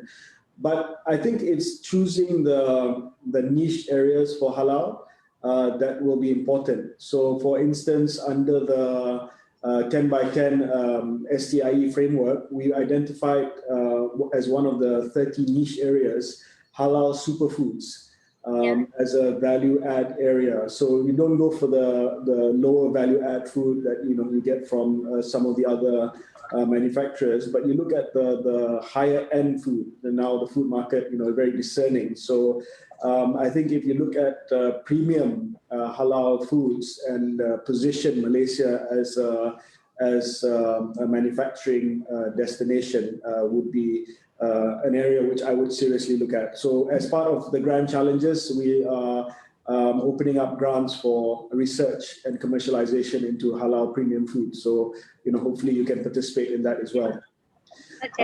Okay, Hida is very aggressively passive-aggressive, showing her hand. So I'm going to give it to her. Kuching. Good afternoon. Okay. Assalamualaikum YB. Saya founder Borang. Actually, kalau ikutkan, kita ada satu-satunya pemenang MYHACKATHON yang main customer dia adalah agensi kerajaan lah. Mostly kalau tengok dekat semua sistem dekat kerajaan ni, custom build. Actually Borang ni kita nak memudahkan sistem kerajaan dia senang bangunkan, lepas tu just drag and drop, lepas tu tanpa nak perlukan coding lah. Sekarang ni dah banyak 25 agensi yang dah gunakan borang lah. Soalan saya, bagaimana kami boleh reach out dekat agensi yang lain secara meluas so that diorang boleh benefit penjimatan yang besar lah bila gunakan borang. Mungkin kita boleh start daripada agensi bawah Musti dulu ke? You can start with us, tapi mungkin Hidayati nak list down the agencies which you feel are relevant for this. Then we can, again, saya selalu merujuk balik kepada sandbox, but that's really the best mechanism that we have sebab semua kementerian terlibat. So maybe you list down the agencies that you want to work with, and we will try to make that happen for you. Yeah. Okay, thank you Abi. Okay, Saudara Ruzimi. Ya, saya YB. Ya. Okay, Assalamualaikum dan terima kasih sudah memilih saya. Okay, YB. Macam ni YB. Di kala pandemik COVID-19 ni, kita lihat sistem pendidikan kita boleh dikatakan agak lumpuh jugalah. Macam-macam cadangan diberikan. Cuma saya kurang melihat adanya cadangan-cadangan yang berbaikan yang baik daripada pihak kerajaan sendiri untuk menangani isu pendidikan khas. Ya. Especially untuk yang macam projek yang kita handle sekarang ni untuk deaf community, untuk pelajar-pelajar OKU Pekat. Jadi pada pandangan YB sebab kita sekarang tengah develop content untuk pembelajaran OKU Pekat which is menggunakan teknologi augmented reality. Pada pandangan YB, adakah kita orang kata mesti boleh bantu kita untuk channelkan kepada lebih banyak lagi pihak-pihak yang berkaitan dengan pihak Kementerian Pendidikan? Ya, so Dr. Ruzmi, saya ada your solution, Iskandar. Yes, I think it's very interesting. So let me help you with that. We can dah buat pilot di Johor dah dengan pendidikan Islam ke belum lagi? Okay, so far untuk pendidikan Islam kita belum lagi, tapi sebelum ni kita dah buat untuk asas komunikasi belajar bahasa Islam Malaysia. Okay, I like your idea. Let me see how we can support you with Kementerian Pendidikan. Yeah. Okay. Thank you, YB. Okay, Chief. Gokula is going to ask a question. He's about to cry, and I don't want to see a grown man cry on our screen. So can he please ask the question? Yes. Good afternoon, YB. Thank you so much for giving us this opportunity. My name is Gokula, founder of Worko.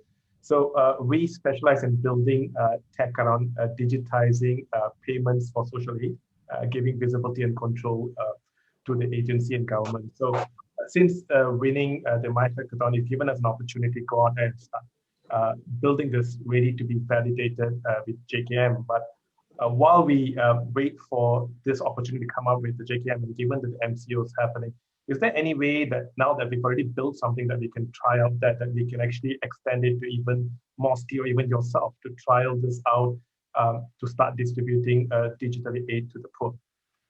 Yeah, so I was about to suggest while we wait for broader syndication with agencies, what we can do, for instance, is why don't you work with me in my area in Rembang?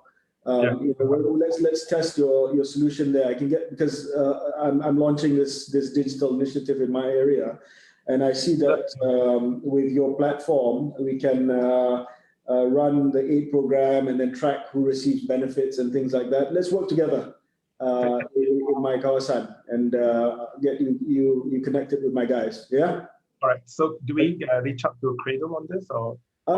Yeah, I'll get my guys to get in touch with you by Cradle. Get my guys, yeah. Okay. Thank you, YB. Thank you so much. Thank you. Yes, we're gonna go to Kuala Terengganu, Afifah. Nanti di malam menteri marah pula ada orang Terengganu saya tak panggil. Okay, Assalamualaikum YB. Saya Afifah daripada tim Buku Pink. So kita buat solution untuk antenatal dengan pediatrik. Firstly saya ucapkan terima kasih kepada YB, Mosti, Cradle dan juga organizer sebab mengadakan program MYHACKATHON ni. Saya ada satu soalan on behalf of other entrepreneurs di luar sana. Adakah MYHACKATHON akan kembali untuk kali kedua di Malaysia? I want to do it, but satu penanda aras yang penting is that you all get somewhere. If I say MYHACKATHON 2 will be organized at the end of this year, whatever it is, tapi orang nanti kata tak payahlah sebab menang pun tak ada apa-apa follow up. That's the worst thing that can come out of this hackathon. So I told Rafiza, I said, you know, maybe not all of you will get 100% where you want to go, but we want to assist as many as possible. Sebab saya tengoklah antara komen-komen cynical kata buat hackathon tapi akhirnya beli juga apa solution daripada luar negara, whatever. That's something that we want to avoid. So I think your success after this is not the end, this is just the beginning, going to be very important on whether or not we do a hackathon to the future. Sebagai contoh, saya ambil Afifah punya solution, which is buku pink.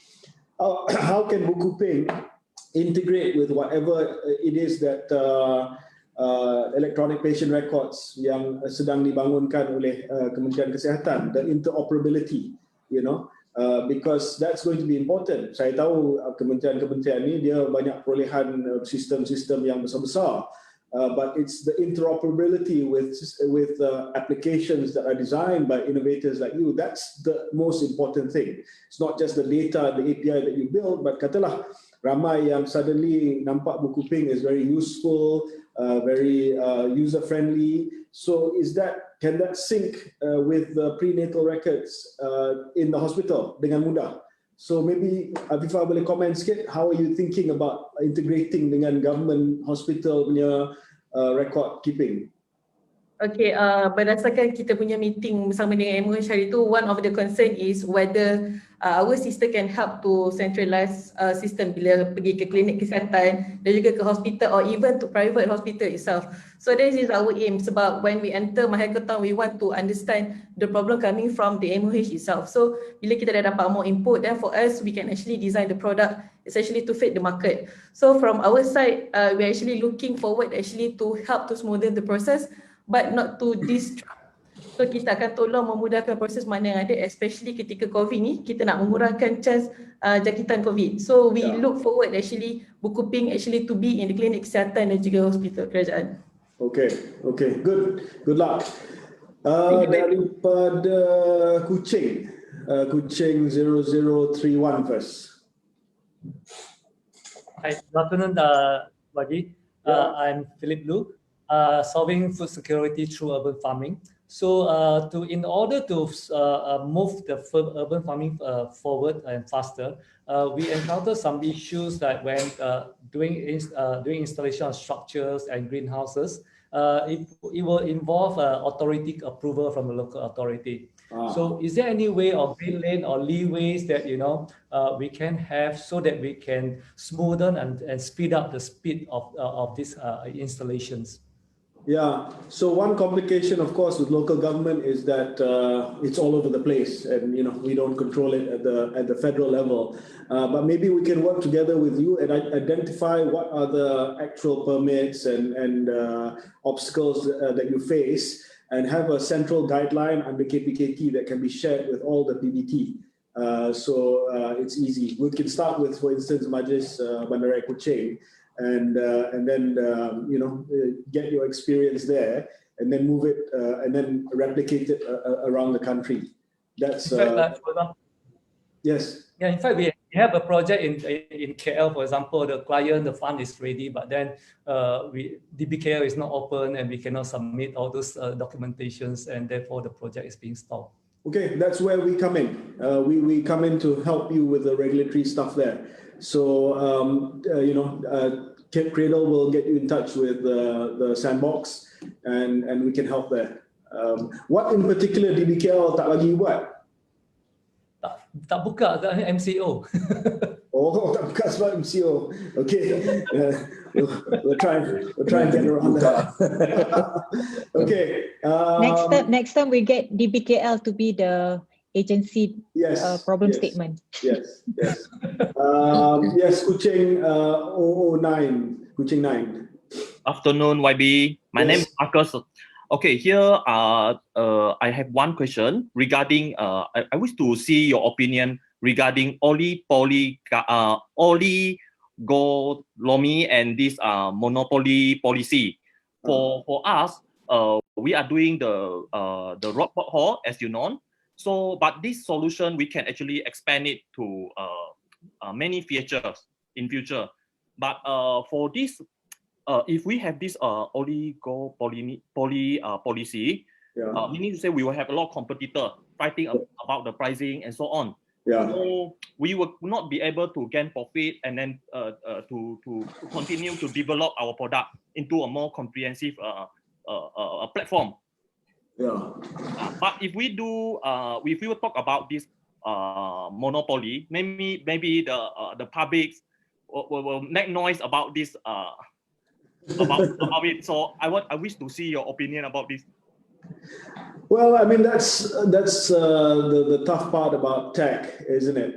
It's open competition, difficult to scale up because nobody really gets a monopoly unless you become a big tech company, and by your business model you are able to crowd everyone else out.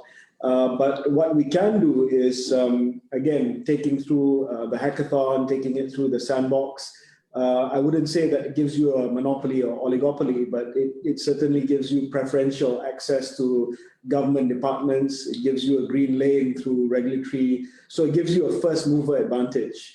I mean, as a technology minister, I certainly wouldn't want to encourage a monopoly by design because that actually hurts competition, which is good.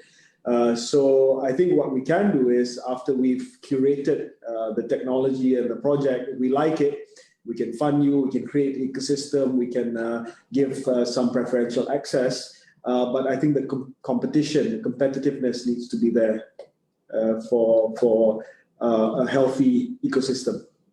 Yeah, thank you, YB. Yeah. Okay, I'm going to cover just whoever has not spoken yet, because I can see that there are repeat speakers. I'll come to you, but saya nak selesaikan yang belum cakap lagi. Daripada KK 17. Hey, hi, good afternoon, YB. Thank you very much for the opportunity. My name is KK from Elancha, the marketplace for skills for HRDF. Many people have lost their jobs during the pandemic, and we want to give millions of Malaysians access to trainings from Oxford, Cambridge, and Ivy League. For example, technology skills, AI, and many more. We would love to expand this to the nation, and I want to check with you, your opinion. What's the best way to give this training to everyone across the nation? And do you see Malaysia as the government in the future as more of a startup mindset? Yeah, for sure. I mean, I think we have to run government almost like a startup even. I've seen your proposal under HRDF. I'll get HRDF to get in touch with you to see how you can do it. You say that you are giving access to all these online courses, all these micro-credentials. Are you aggregating it, or what is your value add here?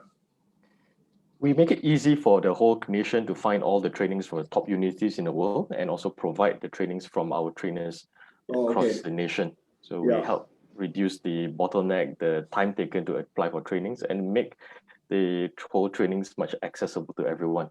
Okay. So we hope we can cooperate, with the technology ministry to really give this education and training to the entire nation, or even the government. Okay, thank you. Kuala Terengganu ada 19. Yeah. Hi YB, this is AK from Ana Apps. We are also building the electronic pin book, basically the electronic health record to store the vaccination and antenatal data. So from what we know, Ben Negara actually have this ICTF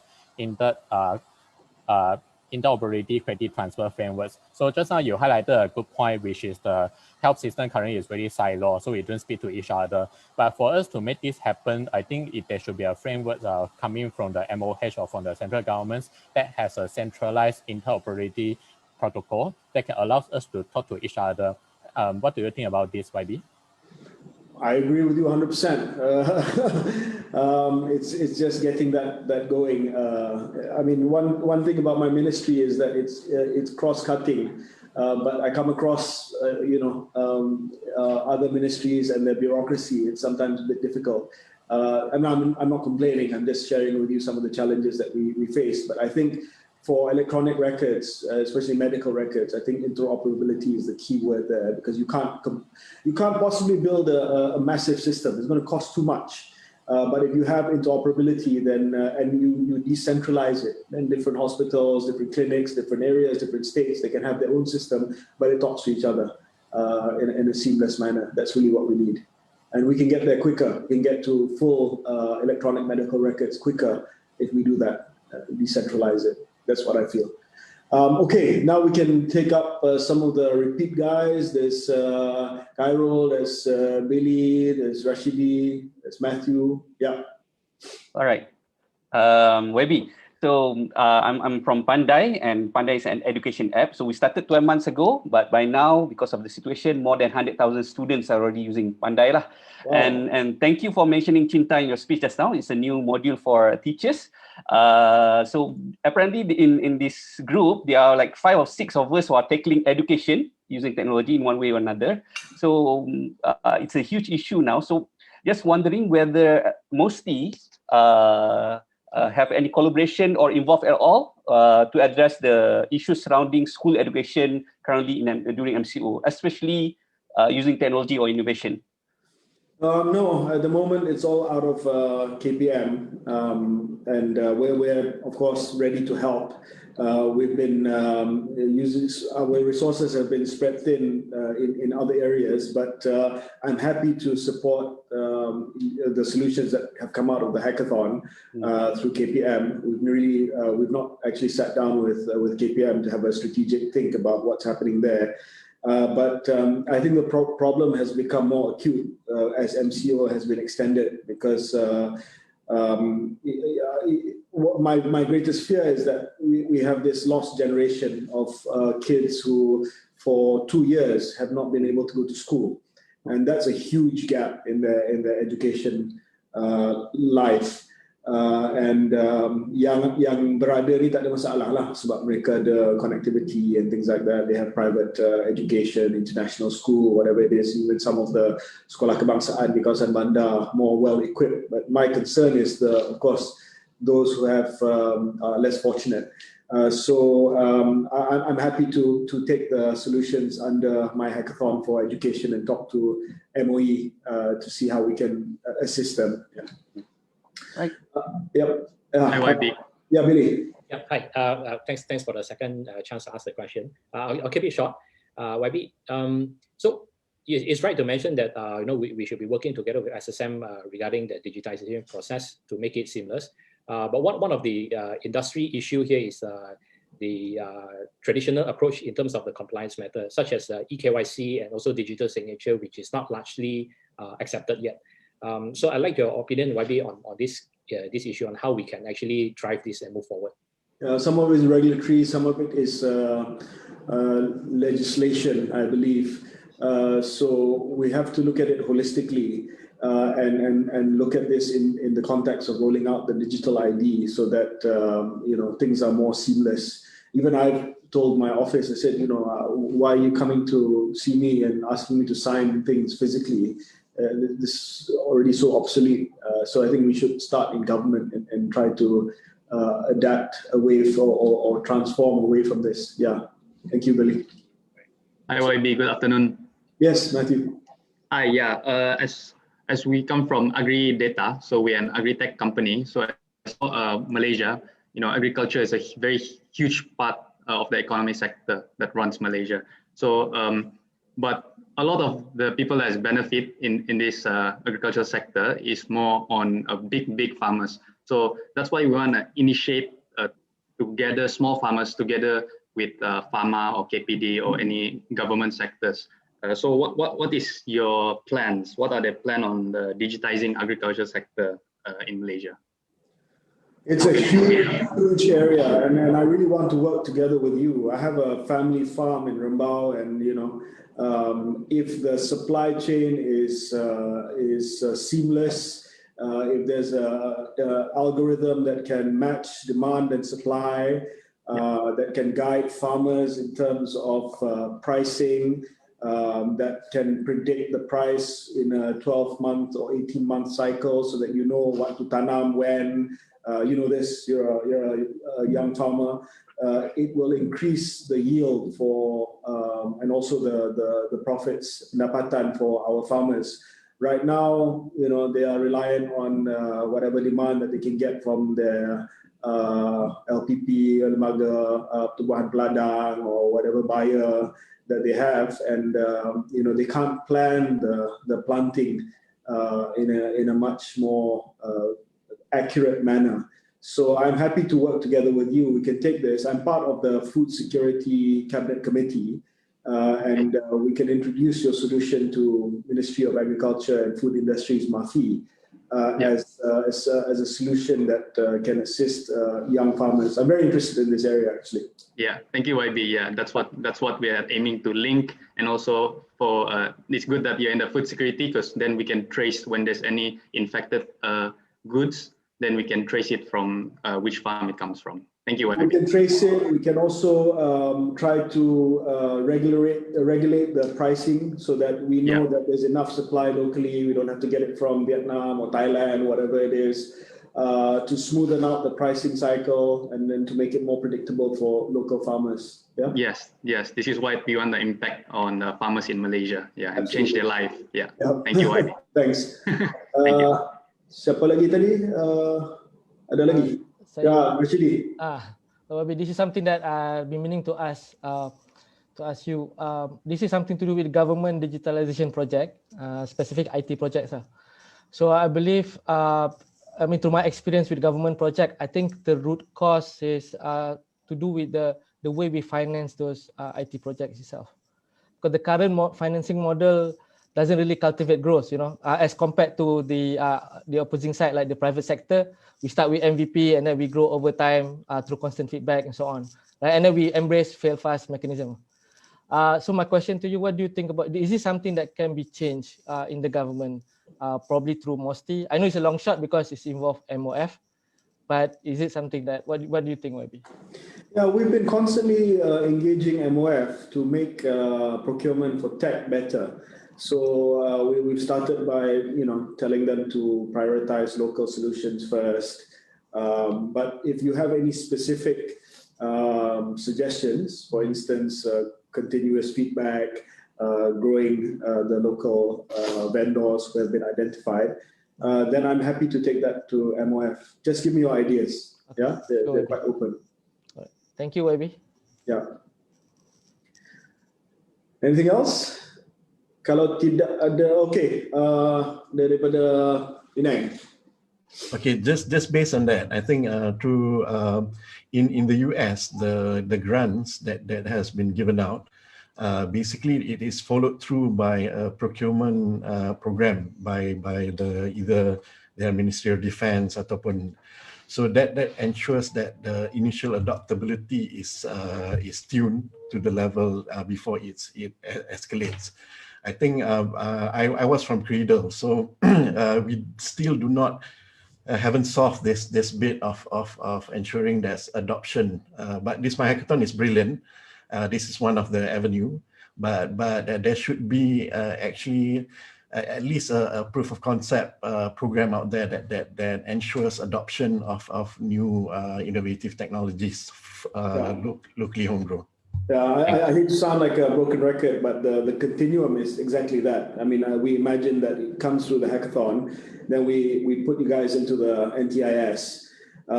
I've asked so that solutions that go into NTIS have a procurement endpoint outcome. So, for instance, we have robotic companies in NTIS who are developing all sorts of robots for sanitization, for deliveries and things like that. And the end point from that is obviously trying to get MOH or trying to get the local governments to buy these locally made robots so that you have your MVP or POC or commercialization and of course your contracts at the end of the day. I can't promise 100% that we will procure 100% of the services that come through the sandbox, but that is what we will try to do. Whatever comes through the National Technology Sandbox will eventually be procured by the government first. As you know, government is the biggest consumer. And then once the government buys it, then you have more money to develop your products for consumer applications. So that's what we're trying to do here. I think on behalf of the entire winners, we'd also like to send our appreciation to Rafiza and her team at Cradle. It's been a fantastic journey. I think it's something we didn't expect. We came in with trepidation, but I think with your leadership and spearheadedness and mostly on this YB, I think we look forward and we have faith that the commitment that we've put into this and all our heart and soul and ideas can be translated with a direct output at the end of the year, and look forward to working with all the collaborators over here. Thank you. Yeah, one good thing that we, I don't know whether by design or by coincidence, that Cradle did this, because this is not really Cradle's core task to run a hackathon, but it's actually worked out because it's given them access to to startup companies and to innovators like you guys. And more importantly, it's matched that with the financing mandate that Cradle has. We tried to make the ecosystem under MOSTI, Magic, Cradle, MTDC, MATHCAP, MDV as seamless as possible. So wherever you are on the commercialization spectrum, whether you need a grant, whether you need equity financing, whether you need debt, we can try and service you as best as possible. So we try to have as seamless a spectrum of funding ecosystem as possible, not just funding, but also facilitation. So I'm happy that you guys had a good experience at the hackathon. I'm going to wrap things up right now, and I hope that we can keep in touch. I hope that many of you who have asked for certain assistance can get it through Cradle, can get it through the sandbox or directly through MOSTI. And Rafiza, I would suggest that we have another check-in in maybe 6 months. You guys can have a check-in with Cradle on a more regular basis, but you can check in with me again in 6 months, and I want to see where you guys are in terms of the milestone, and if I have to intervene to assist any of you in pushing through with your project. So once again, thank you very much. Good luck. And stay safe. Terima kasih semua. Assalamualaikum warahmatullahi wabarakatuh. Thank you, YB. Thank you. Assalamualaikum. Have a nice day. Thank you. Thank you, everyone. Thank you. Well done, winners. Thank you. Congratulations. Thank you, Puan Fariza. Thank you, Rafiza. Thank you. Well, Thank you, it's the Ben. team. You were awesome. It's a Thank you, team. Puan. Azman, Eliza, all, they've done a fantastic Thank you, job. Encik Azman. Thank you, Rafiza. Yeah. Thank you semua. Thank you semua. They're the one who's working hard. And you guys. Deliver, jangan kasih malu. Jangan kasih malu. Let's go. If you kata, if there's going to be MyHackathon 2021, is the success of project deployment. So, not to pressure you guys, but, we have to make it happen. Yes. good. Okay, excellent. It's been wonderful. Look forward to meet you guys again. Yeah, thank you everyone. Like what they say. Thank you, Azman. Thank you, Eliza. Thank you, everyone. Thank you, Cradle. Thank you. Bye. Well done. Good job. Ben. Thank you semua. Bye, Ben. Bye. That's it, right? We can leave. Boleh kot. I think we're supposed to have Debrief, right? Photo op. Okay. Yeah, photo. Yes. Alright. Photo. Ben tengah wrap up kot. Ben tengah wrap up yang live punya kot. Betul. Tapi but I'm surprised KJ stayed longer than he was supposed to, man. Almost an hour. Yeah, that's cool. Sekejap. Apa kita live lagi tau kat Facebook? Right now? Kita live lagi kat Facebook. We still live.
Welcome back, everybody, and I'd just like to take this opportunity to thank YB Khairi for his time and commitment to MyHackathon 2020. YB Khairi, or Chief as we like to call him, and especially in sports dulu, is that he only was supposed to spend 20 minutes with us, but he spent almost 45 minutes with us, and he extended his time, and he was rushing to his next meeting. So on behalf of everybody here at MyHackathon 2020, the contestants, the coaches, the judges, and everybody involved, and also all the viewers, all of you, sharing the Facebook button and also liking and leaving comments and asking questions. We thank YB Khairi for his time. MyHackathon 2020, building the next generation of Malaysian world-class entrepreneurs, inshallah. Ladies and gentlemen, it is now time for lunch. So all of you, please have a good makan, and we shall see you back here at 1:55 p.m. because at 2 p.m. we will start with another moderated session followed by a keynote presentation by Ms. Sunera Abu Bakar, the CEO of Magic. So have a great lunch, and we'll see you at 1:55 p.m. MyHackathon 2020.